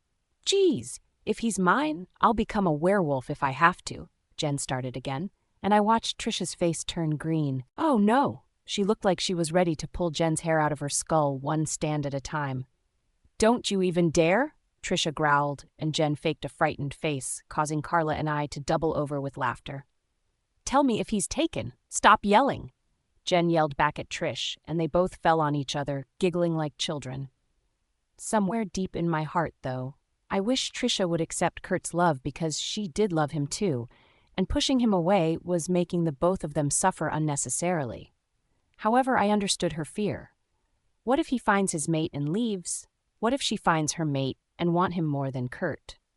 What ifs really torture people. "I think it's time for us to go sleep. We'll be leaving early tomorrow," our big sis said, getting up on her feet. "Emma, please take care of the kids. That's a given, Trisha." "Jeff," I replied unsteadily, getting up from the warm sand. Jen made to get up as well, picking the almost empty bottle of tequila, but slumped on me, causing the both of us to stagger backwards before I caught my balance. Trisha and Carla sniggered at us before running out of the beach. "Hey, you two are not leaving her with me, right?" I yelled after them, and my voice echoed back. "Thank you," Carla yelled back, and I gritted my teeth in frustration. Jen was far heavier than she looked, and she was already asleep. "Mint. Are you sure they won't pose as a threat to us?" I asked Zyke as he poured his favorite whiskey into our glasses. "They're still rogues after all." My voice was filled with concern. "Have they ever done anything to make you feel this much concern?" Curtis asked, picking up his glass. "We were currently at our beach house hideout. The females said they wanted a girls' night, so we snuck in here to be close enough to them." "That's true, Mint. They've never done anything to make us feel threatened. Instead, they helped more people in at the outskirt," Zyke added, agreeing with Curtis. I gulped the whole drink in one shot, and my best friend stared at me like a new lab specimen. "Wait, don't tell me you're this concerned because your mate is coming?" Curtis assumed, burst out laughing with Zyke. I accepted that I was a bit paranoid, but I couldn't help feeling concerned. My mate must not get hurt again. "Seriously, Mint, some royal guards will go with you guys if you're that concerned. Get a grip," Zeke advised and clicked my glass even though it was not raised. He sat on the high stool by the counter, facing Curtis and I, who sat on the love seat sofa. "How is it coming with her, though? Is she cool with the fact that you're the father? And how does that even make you feel?"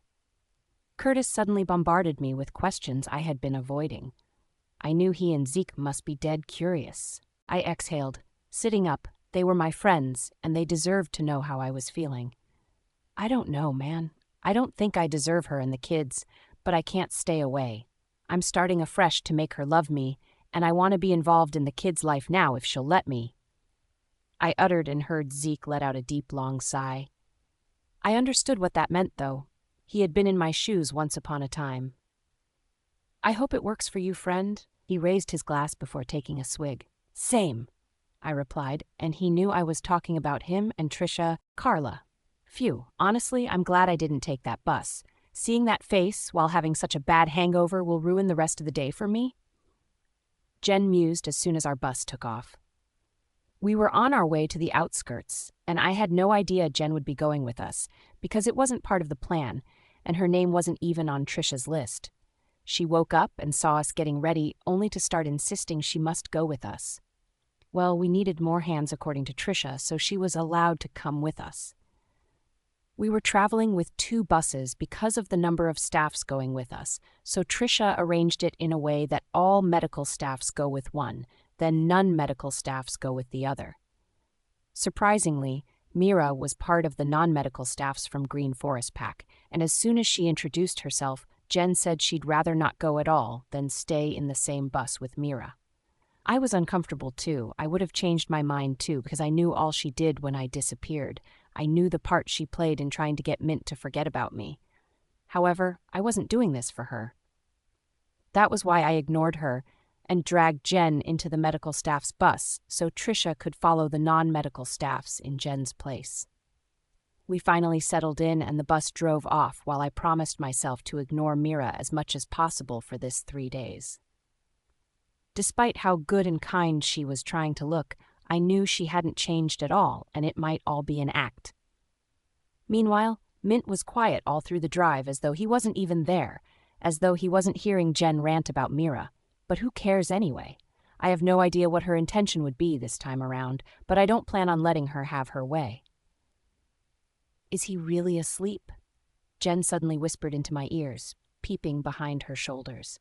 Stop looking! I yelled at her, but looked as well, and realized he might be really sleeping. Seriously? Didn't he sleep last night? His dark hair sleeked back in perfection, which made his gray strands even more pronounced, and his white ward coat looked different on him, like he was using it for modeling and not medical purpose. He folded his arms across his chest and leaned back on the seat, resting his head on the bus's window. Gee, he looks so hot even in his sleep, Jen muttered, mirroring my thoughts. I know, right?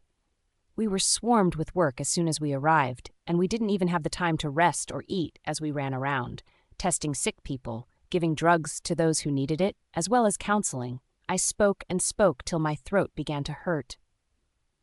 Trisha stopped the people from coming into the small clinic when she noticed the sun had completely gone down. Some of the locals wanted to bring us food to show their appreciation, but we asked them not to bother.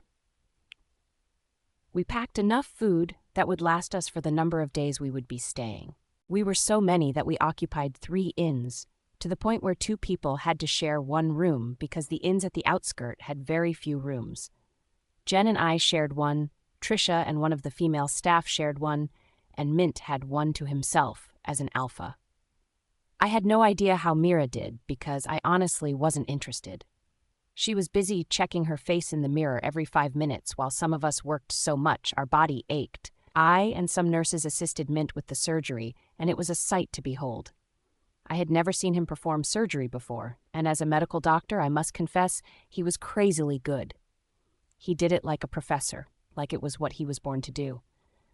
I noticed some young female locals stealing glances at him countless times, and it made my blood boil for no reason. Get a grip, Carla.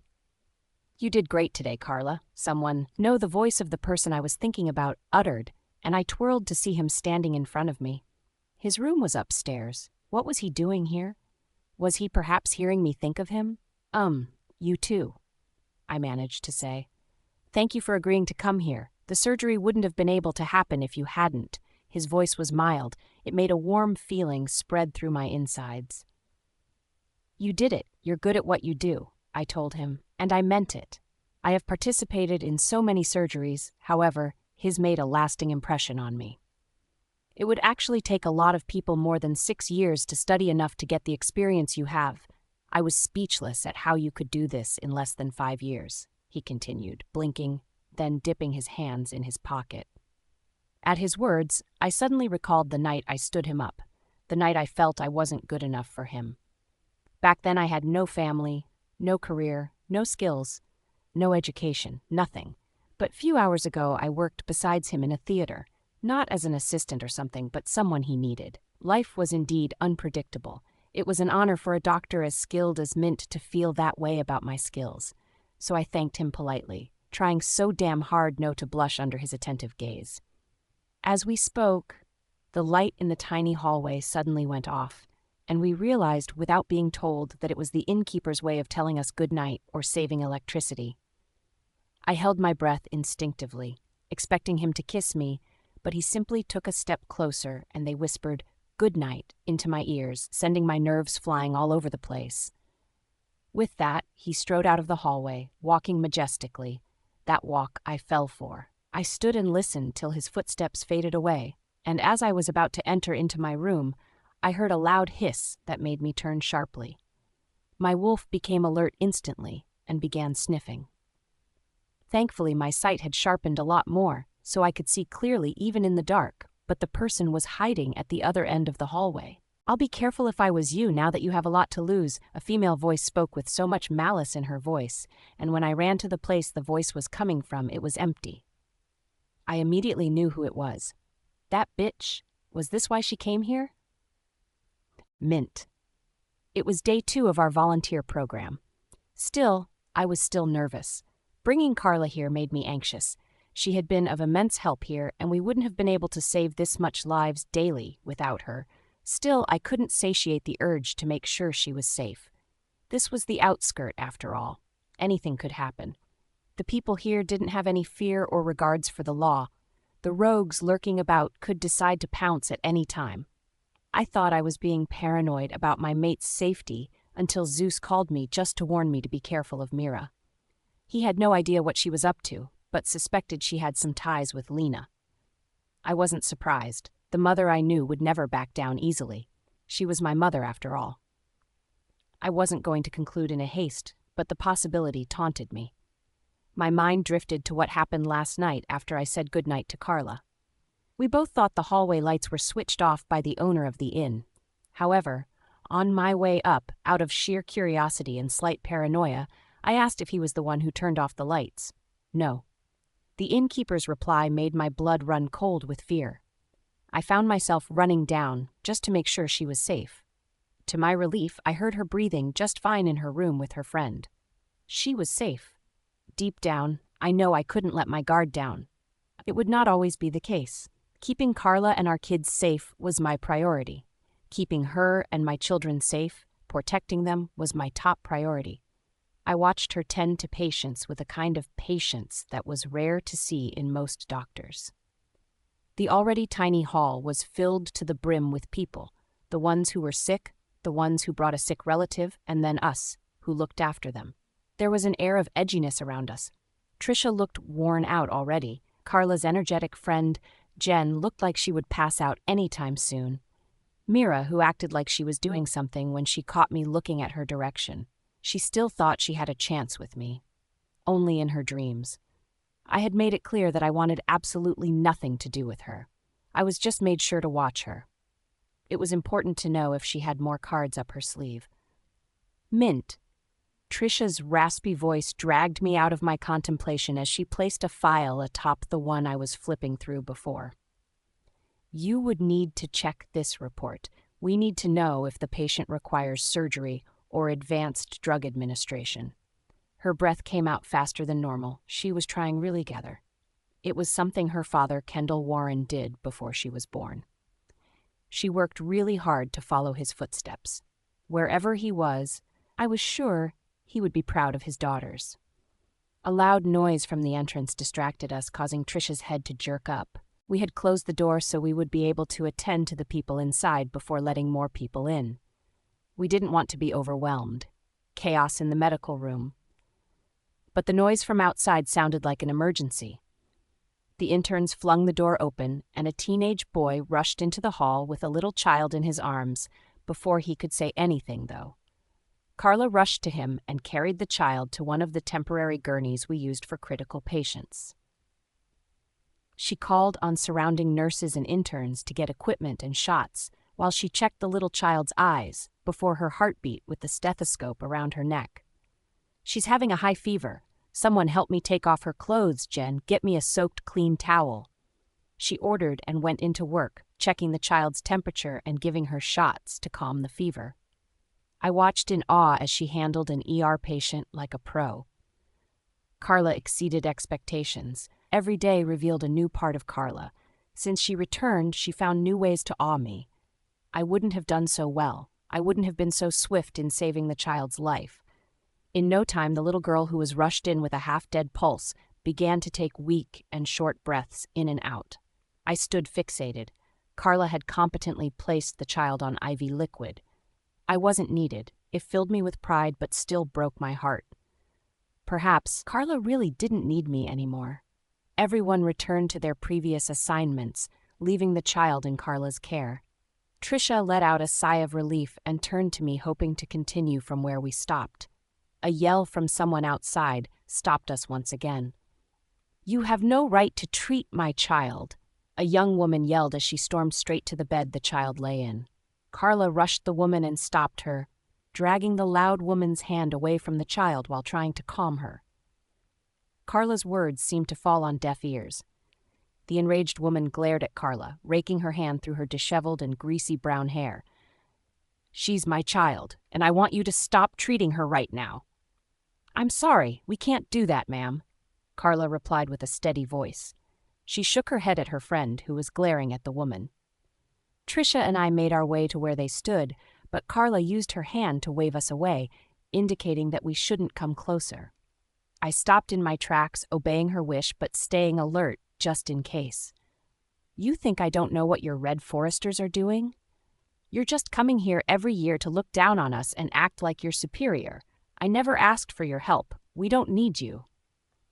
The woman spoke with so much bitterness, like she really had a deep-rooted grudge against us. Everyone stood staring, totally speechless, while I just wanted to take Carla out of there and handle the noisy woman myself, but remembered her telling us to stand back. It looked like she didn't want to aggravate the child's mother further. "We are not doing this to get any praises. Neither are we doing this to look kind or superior. We're doing this because of the people who can't help themselves, who can't cure themselves. Not because you're lesser, but because we're doctors, and this is what we do. We save lives. Every single staff here volunteered to be here. We weren't forced. Neither are we being paid, but because we care. I'm a mother like you, and I wouldn't mind kneeling and begging if I have to for my child's sake. Your child still needs treatment, and we won't be letting her go anytime soon, so if you'll excuse me, I was about giving her a shot." Carla uttered with so much authority and at the same time kindness in her voice. Her voice carried authority in a way that would make anyone want to obey without feeling intimidated. I was sure it touched the child's mother, because it touched me too. I stared at her, grateful to the goddess for giving me a mate this brave, selfless, and beautiful. Despite the attitude of the child's mother, Carla prioritized the life of the helpless child. She spoke like a Luna, the perfect Luna. After the child's mother left, we continued our routine and was able to wrap things up earlier than the day before. We all went to the inn to have dinner after a hectic day. When dinner was done, I noticed Carla wasn't present at the breakfast hall, though Carla and Jen discussed. Panic seized my chest, only to see her standing in front of the porch scrolling through her phone with a fond smile in her eyes. She spun around when she noticed my presence, before sliding her phone into her lab coat waist pocket. Funny, we were both putting on our lab coats at the moment. "You were amazing today, Carla, once again," I started, moving close to her. "I know you said you're not doing it to be praised, but you deserve all the praises," I continued, standing close enough to her, so close I could almost breathe her in. The smell of rosemary filled my nostrils.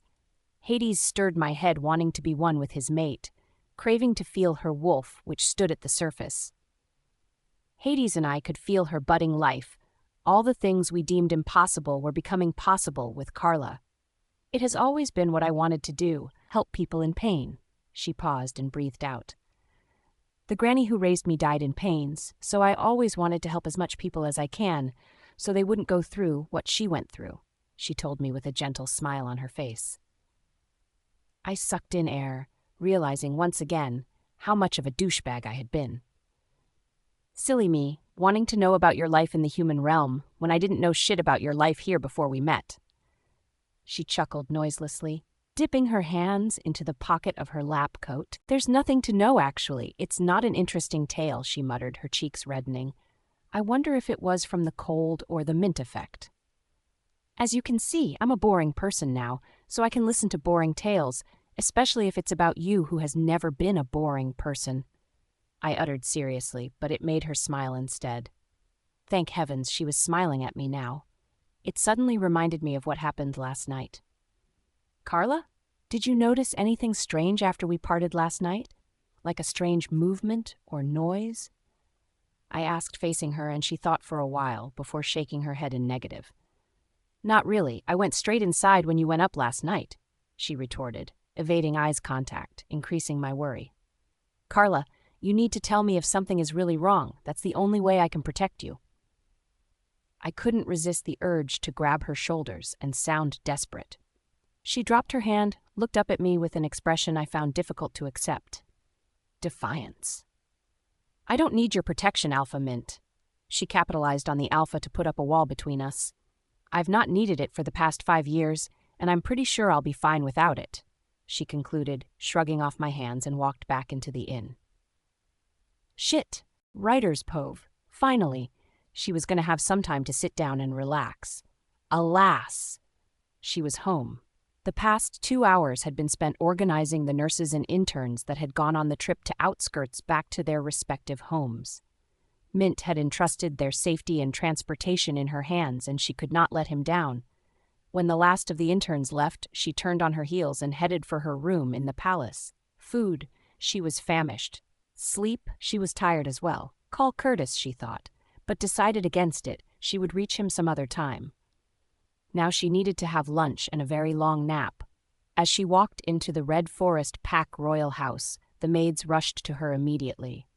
Welcome, Princess. What would you like me to do for you? Shall I run a bath? Shall I put your clothes away? All these questions hit her at the same time. She frowned and dismissed them all. I'll call for a maid when I need one. For now, I just need to go up to my room. She managed to be as calm as she could. Fatigue had a way of throwing her over the edge when she was disturbed. Still stubborn, a persistent young girl in the maid uniform insisted on carrying her suitcase. Too tired to resist, Trisha let her have the bag. They walked side by side. Trisha sighed repeatedly as she climbed up the flight of stairs that led to her room. As the door opened, Trisha felt she had never been more happy to see her king-sized bed properly dressed in her favorite color of bedsheets, white. Trisha signaled for the maid to drop her suitcase by the side of her wardrobe. The girl bowed in courtesy after doing so and exited the room. Left to herself, Trisha lay on her bed, eyes outside the window. She thought back to the volunteer program and how grateful the people of the outskirts had been. She thought about Carla, her sister who she had been with for years but had not known. She thought about how Carla took care of patients skillfully, with love and care. Trisha thought about how she was a salutary wolf. She wondered if her and her sister's ability to cater for the sick had anything to do with their parents. Her grandparents' image came to view in her head again. She wondered if it had something to do with them too. Thoughtful and unable to sleep, she mentally cursed her brain who worked too fast for its own good and sat up, her eyes still fixed outside the window. That was when she heard the knock on the door. "Come in," she yelled. Since her bed was situated far from the door, she hoped and prayed for her sake that the person at the other end of the door would hear her. When the door swung open, she heaved a sigh of relief. She smiled when she saw Carla walk in. The smile dissolved into confusion when her grandmother followed her behind. Trisha's gaze fell on Carla's, brows raised in query. When Carla said nothing, she decided to ask the question herself. Carla, she paused and turned to the older woman. Grandmother, is everything all right? Her Donna threw her a charming smile before waving the question off. Of course it is. Carla and I just needed to talk to you about something important. Oh, Tricia spoke, rising up from the bed. Please have a seat. She gestured to the other end of the cubic room where 3 chairs were arranged around a small table. Carla took a seat, followed by their grandmother. Tricia settled in last. Would you like me to call for something for you? Water? Juice? Coffee? No, never mind.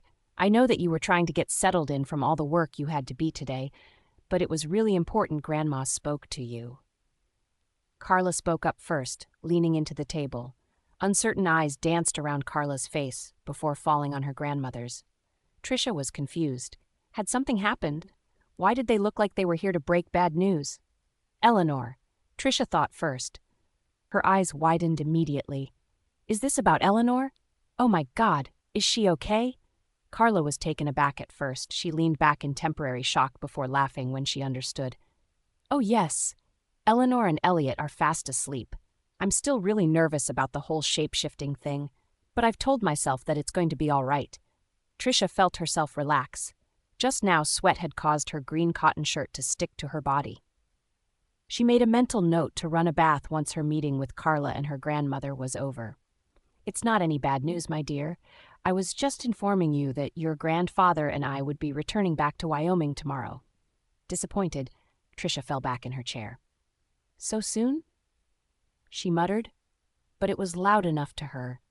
Her Donna could see the disappointment on her face, so she spoke again. I know that you have a lot of questions you want to ask us, a lot of things you're itching to know about your parents, about your sister. Donna paused and stretched out a hand to her. Tricia smiled sadly and took the hand, holding her fingers firmly. We have a hospital that needs us. But your grandfather and I have decided to let you know that you're more than welcome to join us.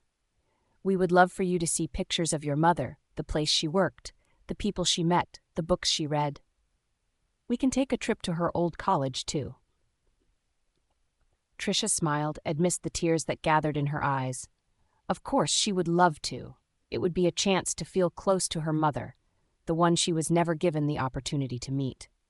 On thought of her, the tears rushed out on their own accord. Carla's heart softened at the sight. She, too, had been in Tricia's place once. Hell. Till today, she had still not been able to wrap her head around anything.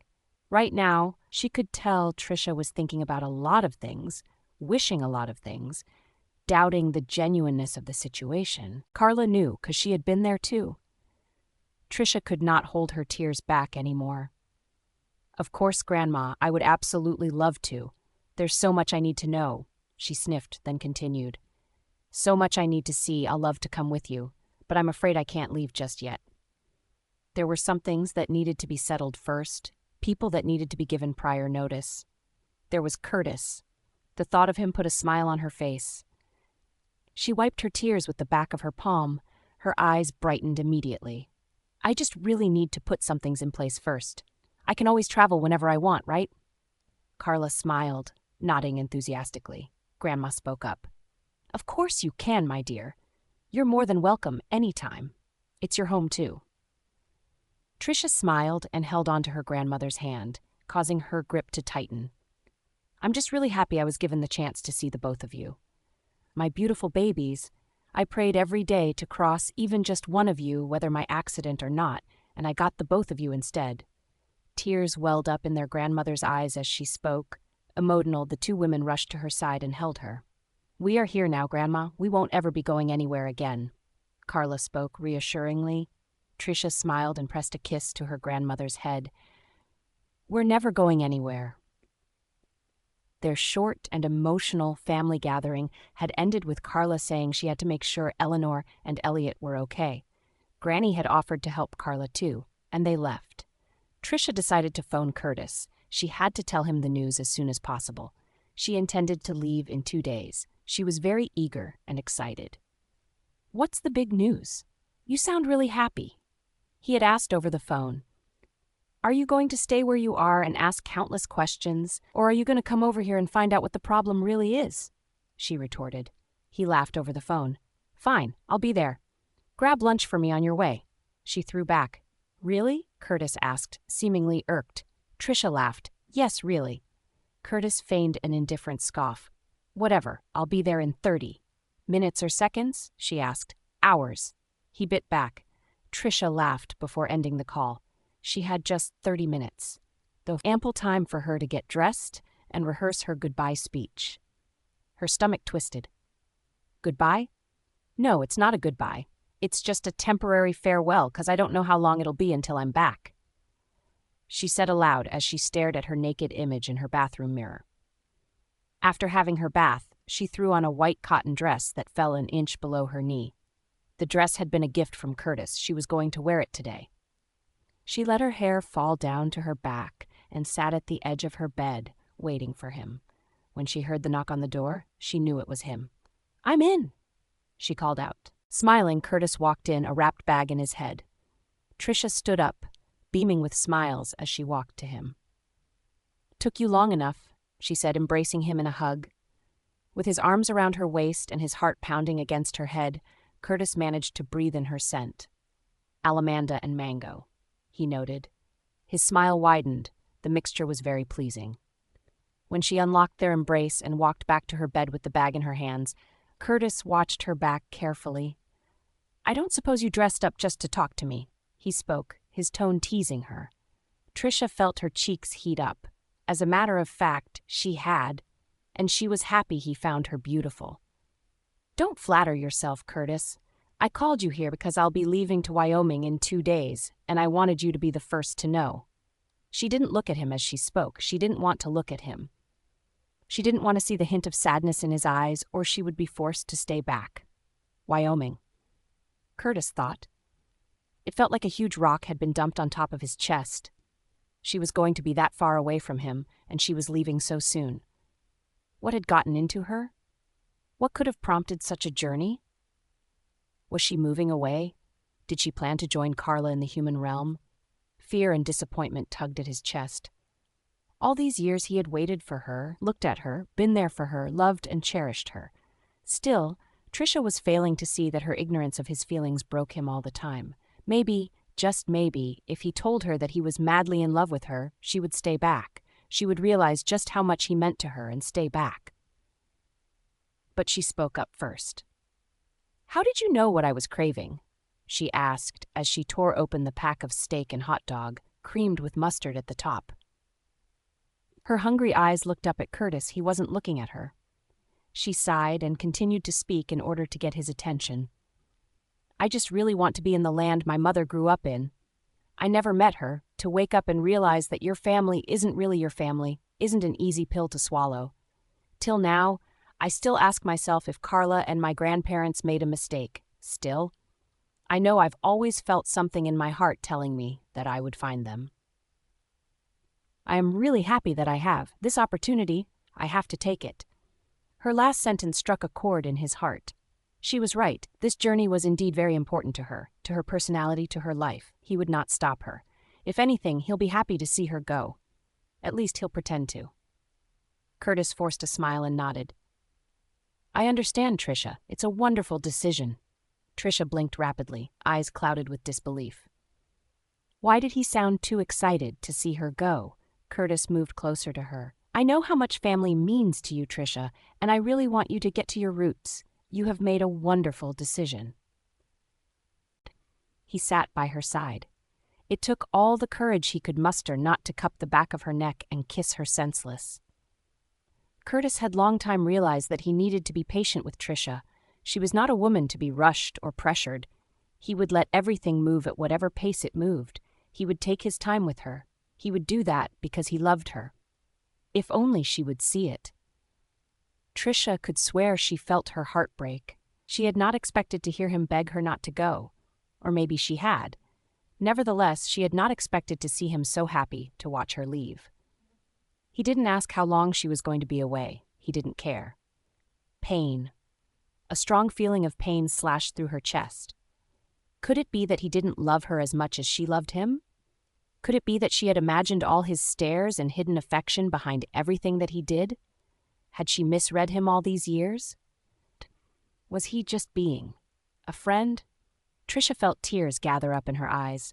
She rose up and pretended to choke. Curtis rose immediately, rushing to her side. That was his way. He had always been close to her, always been there to help her, to hold her. Maybe, just maybe, she had gotten it wrong all these years. She wasn't his mate after all. Curtis had never mentioned it to her, but she knew that one day when he found his match, his mate, he would be with her. And she, Trisha, would be stuck on the sidelines. She knew, but still she loved him, realizing that her love was one-sided hurt. Perhaps she was going to get better and even get over him after months in Wyoming. Maybe her mother's memories would erase him from hers. I'm okay. I guess it's 'cause I talked while eating. Bad habits rarely die hard. Curtis spoke, forcing a chuckle. If he stayed back and looked at her oval eyes, he might just have to break his resolve and put an end to his perfect charade. No, he couldn't let her know that leaving would break him. She needed this, and he wasn't selfish. But for that, he had to leave her, and fast. Shit, he started. What's that? Trisha asked, eyes on him. I have to meet with Zyke quickly, something about rumors staring up in the council. He turned his back to her to walk away. You don't want to talk about it first? She called out. She wasn't ready to have him leave just yet. Curtis turned back and grinned. He had to leave here and fast. From my mouth to the alpha's ears only. He threw her a wink before he walked out of the room. When he closed the door behind him, Trisha fell on her bed, tears gathering in her eyes. Ryder's pav. The cool breeze swept past their cold feet, causing the cool midnight sand on the beach to cover their feet. Mint took one last look at the security party behind them and gave them a curt nod. Curtis examined the environment one last time. Zyke had entrusted the safety of Mint, Carla, and Eleanor on him during this ritual. Red Forest Park was his first home, yet enemies had their ways of lurking in the darkest corners and creating ambush. Curtis had to make sure Mint, Carla, and Eleanor were safe, even if it meant putting his life on the line. He turned back to the rest of the royal family's soldiers. Let's run it up, boys. Head back to the vans. The cost is clear. Following his orders, the 10 men matched away from them to where the vans had been parked earlier. Now alone, Mint looked at Carla once again. It had been 3 days since they returned from the outskirts, 3 days since she had said a single word to him. Yet, here they were, about to perform the most important ritual in their lives. He gazed down at Eleanor's small frame. His heart softened as she saw how firmly she held her mother's hands. Her body was visibly shaking. She seemed frightened, confused. Carla felt it as well, but she didn't know if there was a way she could help her daughter. Carla, too, was anxious and nervous. She did not know what to expect. Mint lowered himself to Eleanor and cupped her face. In the darkest of the night, her eyes sparkles brighter than they did in the day. He took one short glance up, so did her mother's. It'll be full moon soon. Eleanor noted, eyes leaving her mother and going up to the clouds. And your alpha wolf would be revealed, Mint added, smiling at her. Confused, Eleanor glared at the man. She recalled him to be the doctor who had saved her life and stayed back to talk with her. Still, what she didn't understand was what he was doing here. Why was he present on something her mother had called one of the most important nights of her life? But there was a more pressing question in her head. Does that mean I get to be an animal forever? I'll roam in the jungle? Eleanor inquired, brows furrowed in worry and fear. Mint chuckled and took her free hand in his. It only means that you'll be in touch with your wolf. You'll be able to hear her speak to you. You'll be able to hear her talk to you. After tonight, she'll be with you for the rest of your life. She gazed at him, still scared. Eleanor's nose twitched. She winced in pain. With the slight groan Eleanor made, Carla was down with her daughter in split seconds. Are you okay, baby? She asked, her eyes dancing over her daughter's face. For a brief moment, Carla wanted to apologize to Eleanor. She had not meant to give her children such complicated lives. She had not meant to rope them into her lifelong drama. Today Eleanor was to shape-shift. While Carla felt she was too young to do so, she had been informed that it was better and easier done at an early stage in life for the first time. Sighing, she rose up and looked at the sky. It'll be full moon soon. Midnight is only a matter of minutes away. We don't have much time left, Mint said aloud. His focus returned to Eleanor, and he cupped her cheeks. Why isn't Elliot here? Isn't he a wolf too? Yes. Elliot is a wolf, but he's not an alpha wolf. You are. Alpha wolves are strong, brave, and vicious. Alpha wolves can face all life's toughest challenges head-on. Mint spoke. His voice was all shades of reassuring. Whatever magic he laced his tongue with had worked. Eleanor shut her eyes and held her hands together. What do I need to do? She asked, now self-determined to do what was needed of her. She was born to be strong and brave, and that she would be in front of her mother tonight. Carla could not stop the smile that crept into her face as Mint spoke to Elle. Close your eyes, empty your heart, and you'll find that which resides inside you. Mint spoke calmly, watching her young and beautiful face. Eleanor's eyes remained closed. She thought back to her home in Wyoming, her grandparents, her brother. She thought about the love and care they all shared. Happy memories flashed through her brain, scary ones too. Empty your heart and find that which resides inside you, she heard herself say. Only she had not been the one to say it. Yes, that was me, Eleanor. I'm Storm, your wolf. Storm? Eleanor spoke out, confused. Her eyes searched her parents for answers. Carla's heart leaped for joy. Her name is Storm.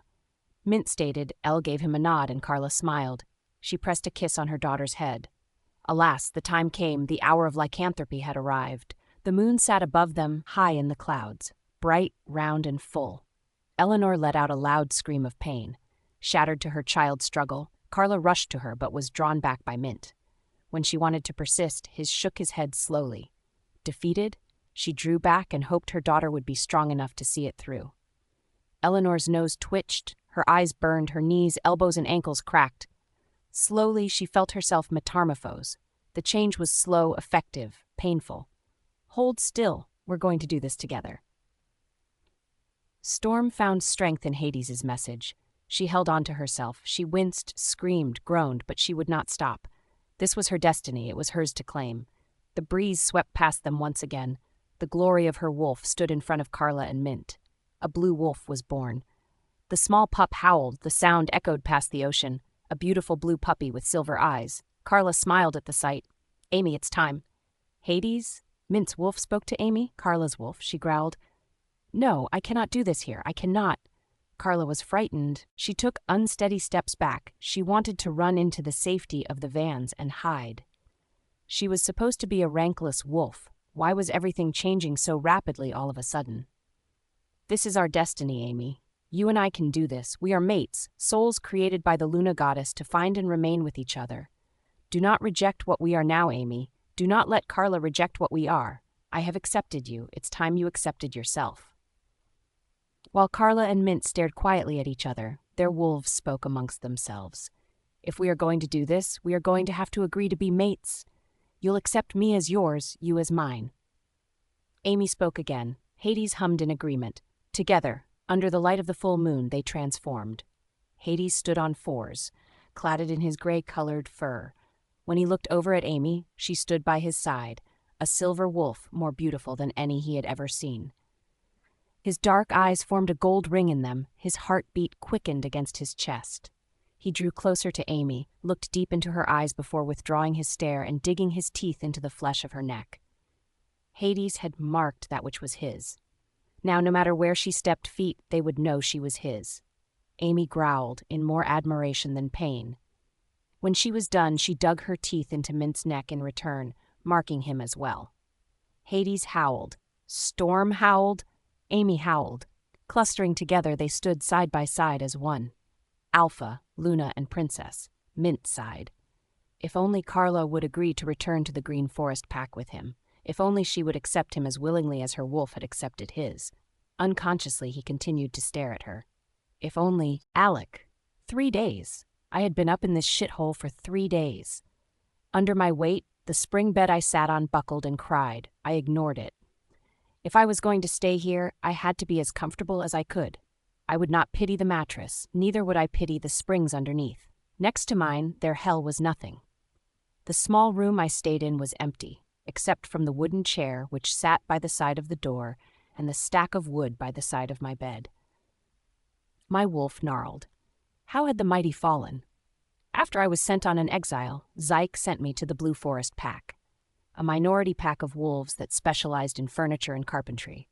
I had walked in here a stranger, a homeless one. If anyone here was to know who I was, I would be disgraced and laughed to scorn. What would I say? I, Alec Dyson, beta of the Green Forest Pack, was banished for rape? Certainly not. They would stone me to death the second I utter such words. That was why I was grateful to Mira, daughter of the Alpha of Blue Forest Pack, and betrothed to my brother. With her influence, she was able to keep me anonymous and secured this room in the outskirts of the pack, the vast part of the land that threatened to graze the sea. Here, she assured me that no one would know who I was, as long as she could help it. I know I had never bothered about her then, but now I was happy that she was on my side. However, I did not know if she did it out of the goodness of her heart or just cause of my brother Mint. On hearing his name, my wolf growled. I frowned as well. I could understand his anger. Mint had taken everything away from me, everything that I loved and cherished, my position, my children, and the love of my life. An image of her face flashed through my mind, her bright green eyes and waves of chestnut-colored hair. She was smiling at me, just as she always did when we walked back from the hospital together. Before he ruined everything, my fists tightened on top my laps. If I was to ever see him again, I would. Knock, knock. The familiar female voice was accompanied by 2 taps on the wooden door. I sighed and rose up, wondering why Mira bothered to knock when she was always the only one to come here, and I was the only one who lived here. I moved to the door and opened it. As I expected, Mira stood in front of the door. Clad in a black cloak, her eyes rose up to meet mine. I couldn't help but chuckle. "Why are you always dressed like this?" I asked, stepping away from the door and allowing her entrance. "We wouldn't want people of Blue Forest wondering where their princess always sneaks off to now." She turned her back to me. "Would we?" I scoffed and rolled my eyes. "Whatever. By the way," she placed the basket in her hands on the floor, close to my bed. My eyes stared down at the basket with hunger. Whatever it was that sat in there smelt extremely nice, and I was very hungry. "You should be more careful. I won't always be the one at the door."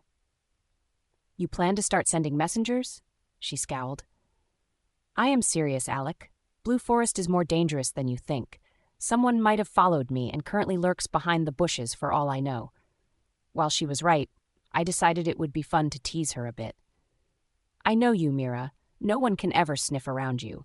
You do the sniffing. Nothing ever gets past your nose.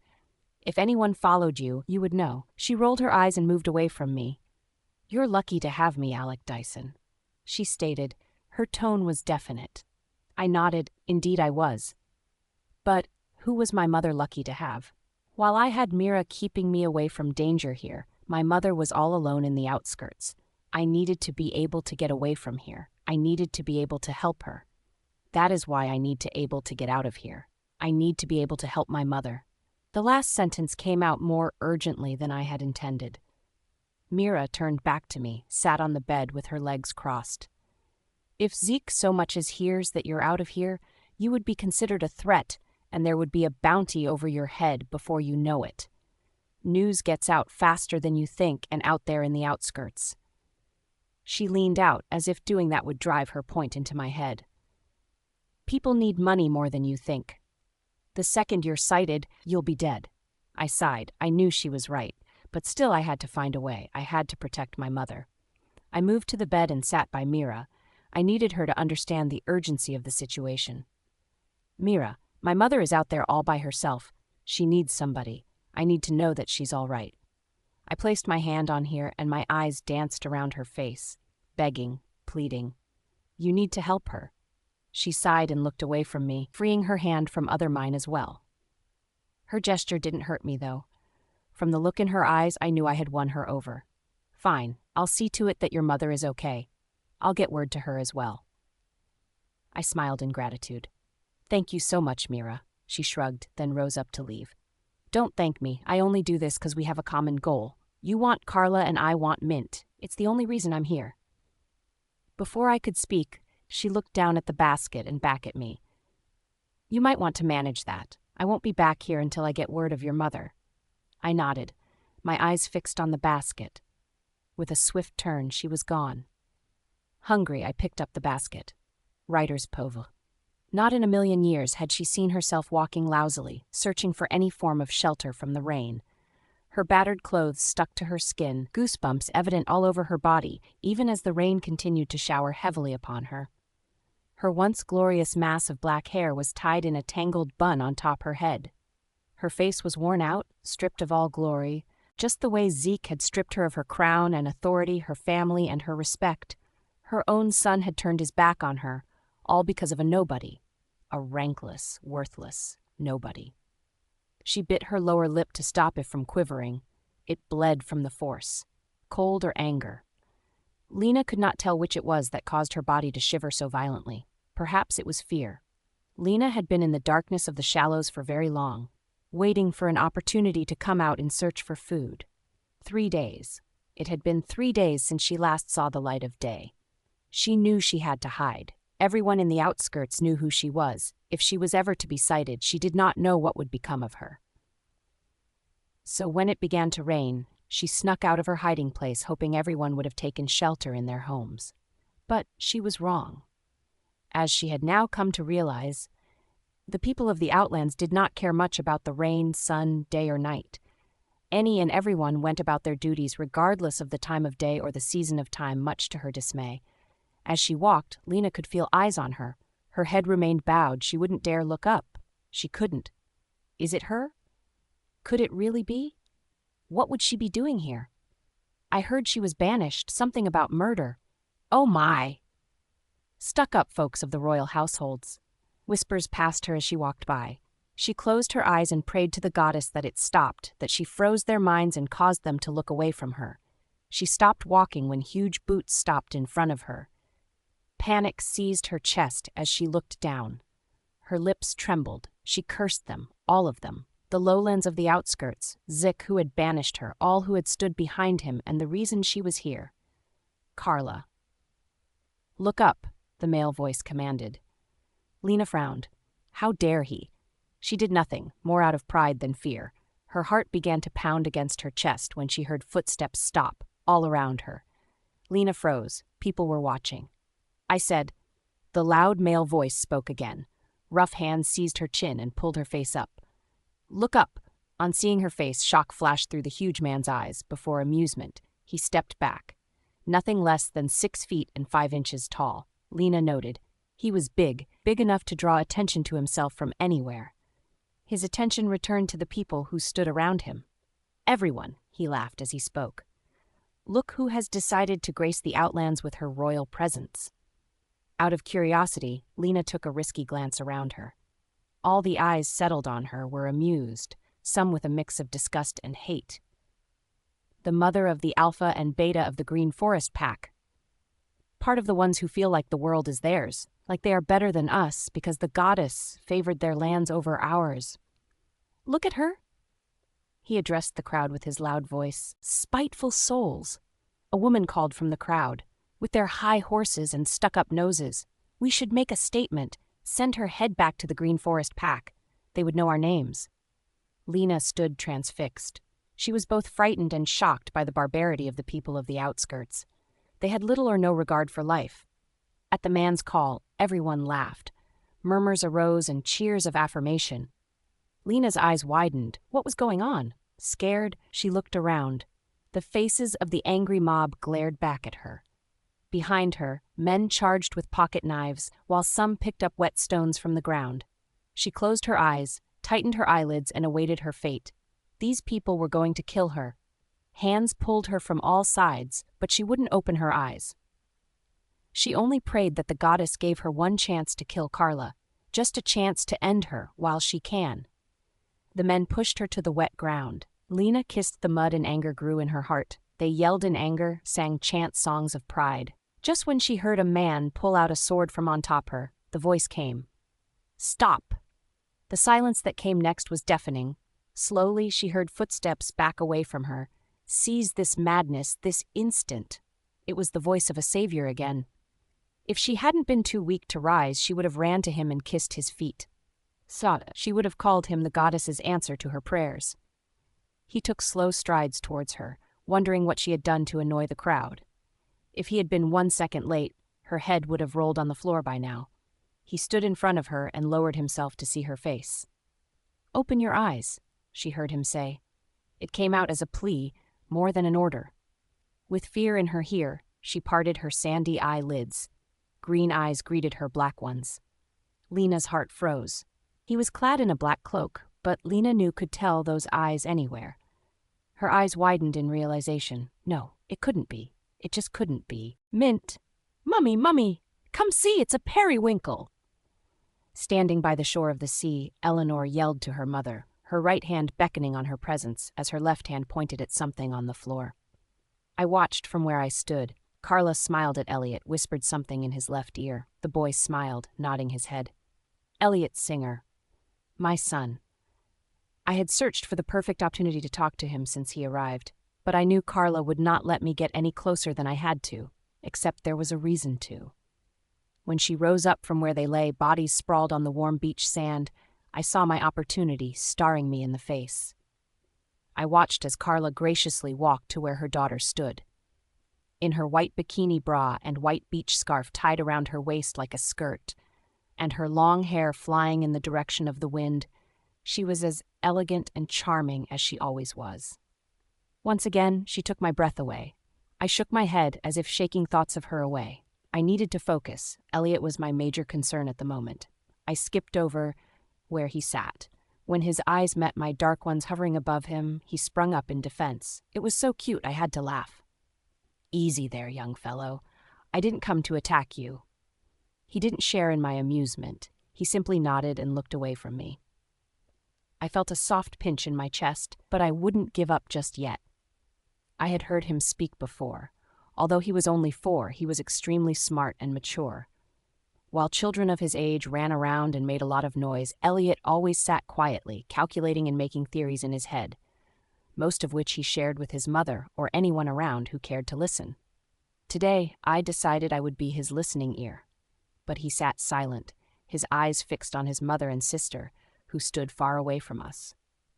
I saw a smile creep up to his face and brighten his eyes when Eleanor fell on the sand, laughing as she rolled on the floor. The boy was extremely smart and the girl was strong. Carla and I had thought she would lay in bed, recovering from the aftermath of the lycanthropy. But here she was, smiling and jumping all over the beach. I turned my gaze back to Elliot. "It's hot out here, don't you think?" I started. He looked up at me and nodded. "Quite around 37 degrees Celsius. You could come for a swim later tonight when it's cold. The water would be warm." I blinked twice. I had expected a smart 4-year-old, not a 4-year-old Fahrenheit. "How do you know that?" I quizzed. He looked around before his eyes fell on me. Temperature, land and sea breeze, cold in the day and hot at night, junior school integrated science. Impressed, I chipped in. "Physics?" he smiled. "If that's what you'll like to call it." When he laughed along with me, I could tell I had gotten his attention. "Hey," he called out to me. When I looked down at him, he turned to the ocean. "Why do you think water is so refreshing? I mean, it's just 2 atoms of atmospherical hydrogen and a single atom of oxygen. What in those elements makes water as refreshing as it is?" I thought for a while. I didn't understand why he asked, but I had to give him an answer. Maybe it is the elements themselves, but what I'm sure of is that water should have been along the 7 wonders of the world. His eyes brightened as he smiled at me. "The 8th wonder," he said aloud, laughing. "Exactly. You could propose their theory," he continued. I chuckled and brushed his shoulder with my palm. "Or I could save it for scholars like you." He smiled, it turned away from me. We watched Eleanor and Carla quietly. I looked down at him when he tapped my left knee. He was like a smaller version of me. "Would you like to play chess when we get back?" I love to be challenged by deep thinkers. Amused and thrilled, I smiled at him. "Sure thing, big man. But I must warn you, I have been playing chess for 18 years. "That's even better. I could learn so much from you." Typical Elliot, always so excited to learn. "Sure thing. Of course." He smiled and looked away from me again. Something in my chest softened, another thing leaped for joy. It was slowly coming together. If I was patient and true enough, Elliot and Eleanor would grow to love me, just as I had come to care for them. My eyes fell on Carla's laughing face. She had Eleanor over her shoulder as she turned around. I felt my heart melt. Maybe if the children came to love me, she would grow to love me as well. And damn it, I wanted her to love me, just as much as I loved her. Carla. When I turned away from Eleanor to check on Elliot, Mint was seated beside him. I could not tell what was being said, but it made Elliot's eyes sparkle as he laughed. My eyes darted to Mint. He was smiling as well, both amused and amazed by whatever Elliot had been saying. It was only now that they sat together that I realized how striking the resemblance between them was. Elliot looked so much like a 4-year-old version of Mint, sitting close to him. They had the same dark hair and dark eyes. I didn't know if they noticed, but they were seated in the exact same way. "Mum, I found another one. Another seashell," Eleanor called out to me again, running towards me with the small object in her hands. "I'm coming, Elle. I have to go get your brother." I had to get Elliot away from Mint. It was bad enough that I was already falling for him. I didn't need my children falling for him too. All of it was temporary. I didn't want any of my children's hearts to be broken after any of this. I could cope with my own pain, but I would tear whoever hurt them into shreds without a second thought. Just as I was about to walk away from Eleanor to them, she drew my hand back. "Please, Mummy, let them be." Confused and touched by her innocent eyes, I smiled, lowering myself to her height. "Baby, I know you might not like Uncle Mint, but he's a very nice man, Mum, and he cares about you, Elliot and I. Could you let him play with Elliot? Elliot seems to like him too." Damn. Her words really had their way of softening my heart. I looked back at them. Eleanor was right. Together they seemed to be having so much fun. I was confused. While I was happy Mint was making efforts to get close to the children, I was also scared. I loved him, but I didn't trust him with my feelings or that of my children either. When Mint Dyson wanted to hurt someone, he did so without looking back, without regards to anything or anyone. He did what he wanted to, and whoever was affected was left to face the consequences themselves. When he eventually picks Mira as his Luna, I'll have to go away from him forever. If Eleanor or Elliot warmed up to him more than they needed to, it would be a problem for us. I knew that once we had reason to leave, neither of us would ever come back again. I smiled, rose, and turned away from Eleanor. She stared back at me, puzzled. "Last one to find 3 seashells is a bozo," I screamed as I ran. Laughing, she yelled back, running as she tried to catch up to me. I felt his eyes on me. I knew he was looking at Eleanor, and I wanted to turn to him. I wanted to let him know that if he hurt my children, he would have me as an enemy. But I didn't, partly because a part of me knew he wouldn't. Partly because if Eleanor found 3 seashells before me, I'll have to let her call me a bozo for the rest of the day. Narrator. The door opened and closed again. From the shadow on the wall, Lena could tell it was Kendall Warren standing behind her. The man who had rescued her was Kendall Warren, leader of the people of the Outlands, and the father of the one person she now hated the most. Yes, it all made sense to Lena now. He must have sent his daughters away after he lost his wife. If Carla and Trisha were Eleanor Singer's daughters, that definitely made Kendall their father. Lena smiled wryly as she thought of Eleanor again. All those years ago, Eleanor had stolen the heart of the man she loved most, and now her daughter had turned against her. Her fist tightened beside her. What was the thing with Singer women? She rose up, brushing her sweaty palms against the brown dress she had been given to wear. After saving her, she had been taken to the brick fortress Kendall addressed as the House of Guardians. She was given a room, a pair of clothes to wear, a hot bath, and a fairly decent meal. Now, as she looked at him again, the part of her heart that he held as a young man began to beat faster again. The dark cloak she had met him in was gone. Now he was in a loose white shirt and black cargo pants. He was still as tall as she remembered him. His green eyes, though surrounded by eyelids that had seen a lot over the years, they were still as charming as she remembered. And his hair? His hazelnut-colored hair still rested on top his shoulders, parted at the middle of his head. Lena's mind traveled back over 28 years ago, when she had met and fallen for her supervisor and the only salutary wolf present in the Red Forest Pack's medical facility, Kendall Warren. "Have you settled in okay?" he asked, his voice throwing her out of her reverie. Her brown eyes brightened as he looked down at her. She blinked rapidly and cleared her throat after realizing she had shamelessly stared at him. Yes, thank you. The dress, the water, the food, the room, everything is nice. He nodded and moved closer to her. Lena had to say something, anything at all, to stop her mind from racing. I still can't believe you're alive, Kendall. Everyone said you were dead. If you were alive, why didn't you come back? Lena asked, her eyes not leaving his even as he moved past her to sit on a chair. Smiling, Kendall crossed his arms against his muscular chest. She stared at him, genuine concern etched in the corner of her brown eyes. Come back to what? I had nothing to come back to. I had lost Eleanor. I gave my daughters away in a fit of rage. I had become a self-serving, hysterical lone wolf. Or you couldn't bear to stand the alpha? Lena cut in, her eyes narrowed suspiciously at him. Kendall sighed. There was that, but he had also known when Zyke had replaced his father as the alpha. Still, he could not return. He could not face the two people he had abandoned when they needed him the most. He could not face his daughters. His heart warmed at the thought of them. He wanted to ask Lena what had become of them, what names they had been given. He wanted a chance to see them again. No, he answered. I agree that I had some issues with the alpha, but that wasn't why I stayed away. Eleanor was my whole life, and when she died, everything lost its purpose. He took deep breaths in and out before he continued. Thinking about it always caused him to tear up, which he could not afford to do right now, not in front of her. So I came out here to the outskirts. With my salutary wolf abilities, I was able to cater to the medical needs of so many of them, for a little price or none at all. That was how I became known. Soon, they grew to like and respect me. Lena smiled with admiration. And so you built this fortress? Kendall smiled and nodded in affirmation. And soldiers, to protect the people of the outskirts, to keep rogues far away from them.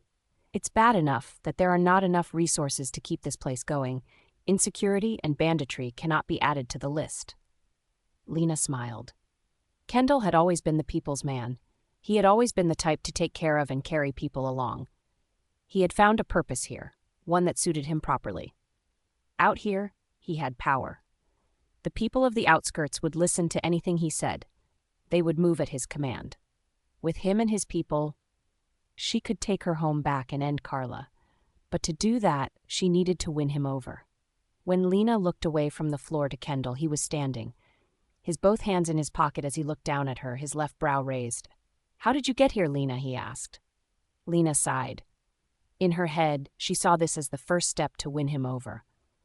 All she had to do was make the perfect face, say the perfect words, and cry the perfect tears.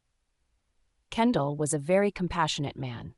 He cared deeply for those that mattered to him. And Lena knew, even if it was for old time's sake, she mattered to him. Her eyes saddened. She feigned a scowl as she fell back to the wall. I was banished, she spoke, in a tone that caused Kendall's eyes to darken. Her eyes narrowed down on his. Feigning a sad look, her sad brown eyes locked him in a gaze he found it impossible to tear away from. That can't be possible. He spoke. Doubt clouded his gaze. You've given your life to the development of the pack. There is absolutely no way you could have been banished. But I was. And it was time. The moment of crocodile tears. Immediately, tears welled up in Lena's eyes as she still looked at him. Kendall's heart broke for his old friend. My son Alec, too. We were framed. A young palace maid framed Alec of rape, and Mint. She paused, choking on her tears. Mint was madly in love with this particular maid. I don't know why she would lie against Alec. He had been nothing but a very good man to her. They were friends, you know. But I don't know, she just thought it best to lie against my son. Mint was furious. He pounded on Alec and beat him up. He was going to kill him if I didn't stop him. Dramatically, she fell to the floor, tears flowing down her cheeks as she spoke. Kendall's eyes softened in pity. He wanted to go close to her. But he knew better than anyone the importance of crying your pain away. So I lied to the court that I set Alec up to do it. I know he did nothing of a such, but Mint was blinded with love and fury, and everyone looked upon the young woman with pity. She was with children too, so they believed her. Her story was so well crafted. I wanted Zyke to pardon Alec and punish me instead. When she saw Kendall move closer to her, her wailing intensified. I don't know why did what she did. If she needed money, she could have told us. I would have given my last sterling to save my son. I would have given her everything her had if it meant saving my son. She buried her head in her palm and shed more tears. Kendall's jaw tightened. His teeth rattled in his mouth with anger. Once again, just like his father, Zeke had made a wrong judgment. He had punished a woman and her child unjustly. All these years, Kendall prayed and hoped that Zeke would be a better leader than his father, that Zeke would not make the same mistake his father had made. Yet this had happened. Without a second thought, he banished a woman who had done so much for the Red Forest Pack, one of the best doctors, and a woman who would have put her own life on the line, just like his father had did to him all those years ago. When he got to where Lena sat, he lowered himself to her and tapped her shoulder. Lena looked up, her eyes filled with sadness and pain. In it, he could see the sacrifice, pain, and longing of a mother.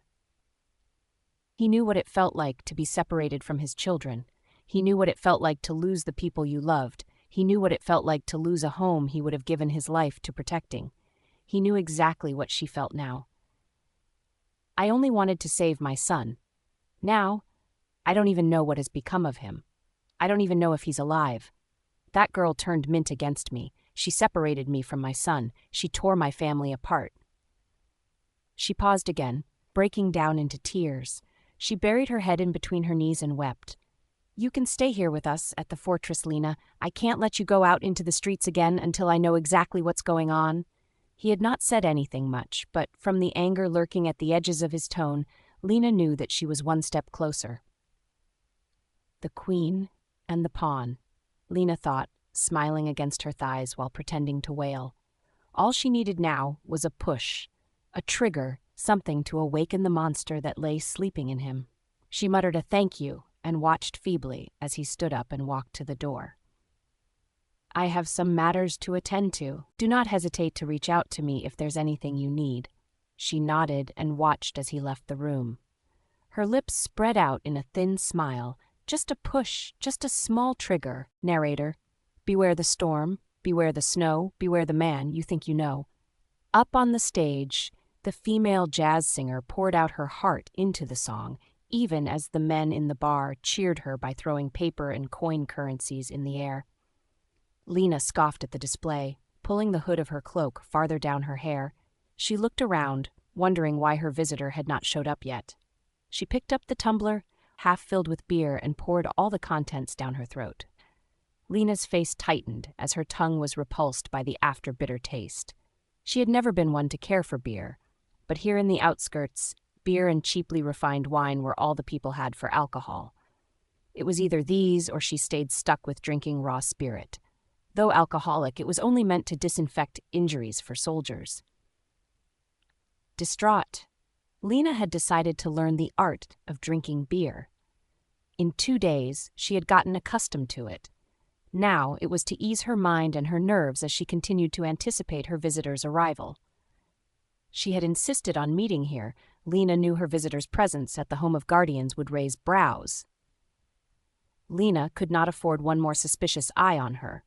Everything had to go according to plan. Her eyes darted to the door when she sensed a very familiar presence. By the door, a woman stood, tall and lean. Clad in a brown dress and a dirty white scarf, Lena would have thought Mira to be a daughter of any of the local men if she didn't know those eyes. Those blue, ferocious, and ambitious eyes. When their eyes met each other's, Mira sighed and walked to Lena's table. "Queen Mother," Mira said, attempting to bow in courtesy before Lena stopped her. "Silly girl, don't do that here," Lena whispered urgently. Mira looked around, realized the urgency of the situation, and pulled out a chair from the table and settled into it. "The last time people discovered who I was, I almost died," Lena spoke, exasperated. "That is why I kept Alec in hiding as well." Mira noted, priding herself in her abilities. At the mention of her son's name, Lena's eyes softened. She leaned into the table, her left hand slightly brushing Mira's as she spoke.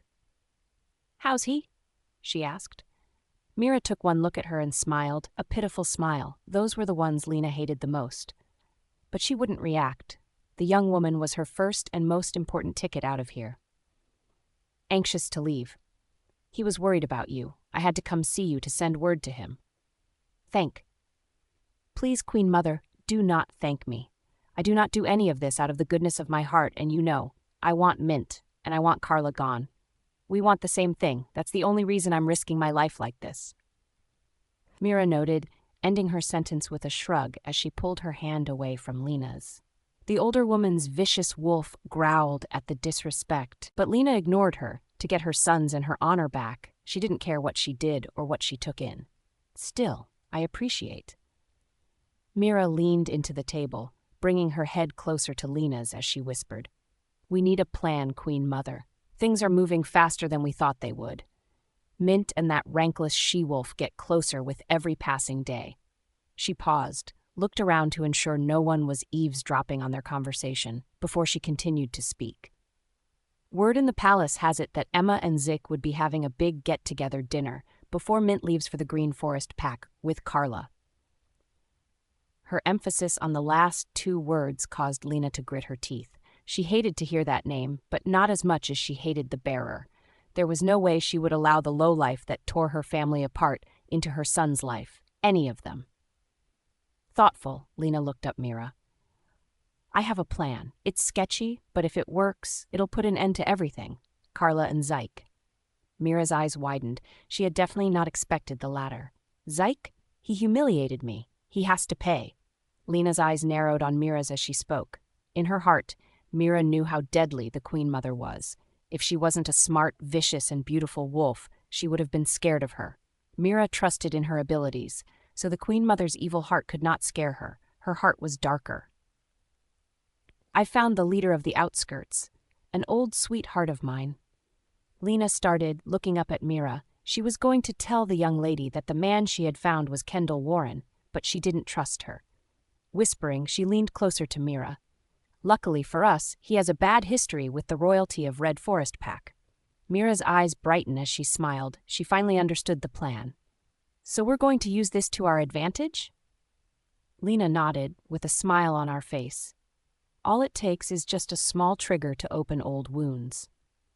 She paused and looked around. "We are going to have Zick attack the outskirts. He is very passionate about the people here. He'll kill anyone to protect them."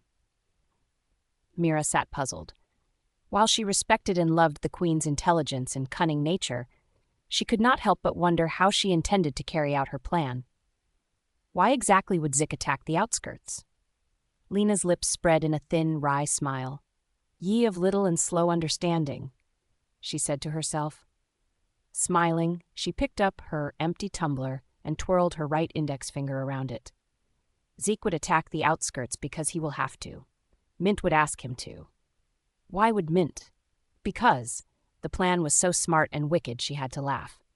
Eleanor and Elliot, his precious babies, would be here. We would have them kidnapped and brought here.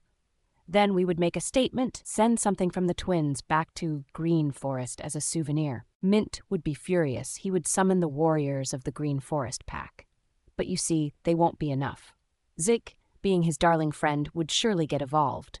Under Zick's army, Mint would attack the outskirts. But their leader won't know. He would be furious that Zick was unjustly attacking his land. He would react, and not in a very friendly way." Mira fell back in awe, both dumbstruck and impressed as she stared back at Lena. With Lena's arched brows and smug smile, she chuckled. "That is amazing." Lena chuckled. She knew. Of course she knew she was amazing. "You should have a beer," Lena said, raising her empty tumbler in a toast.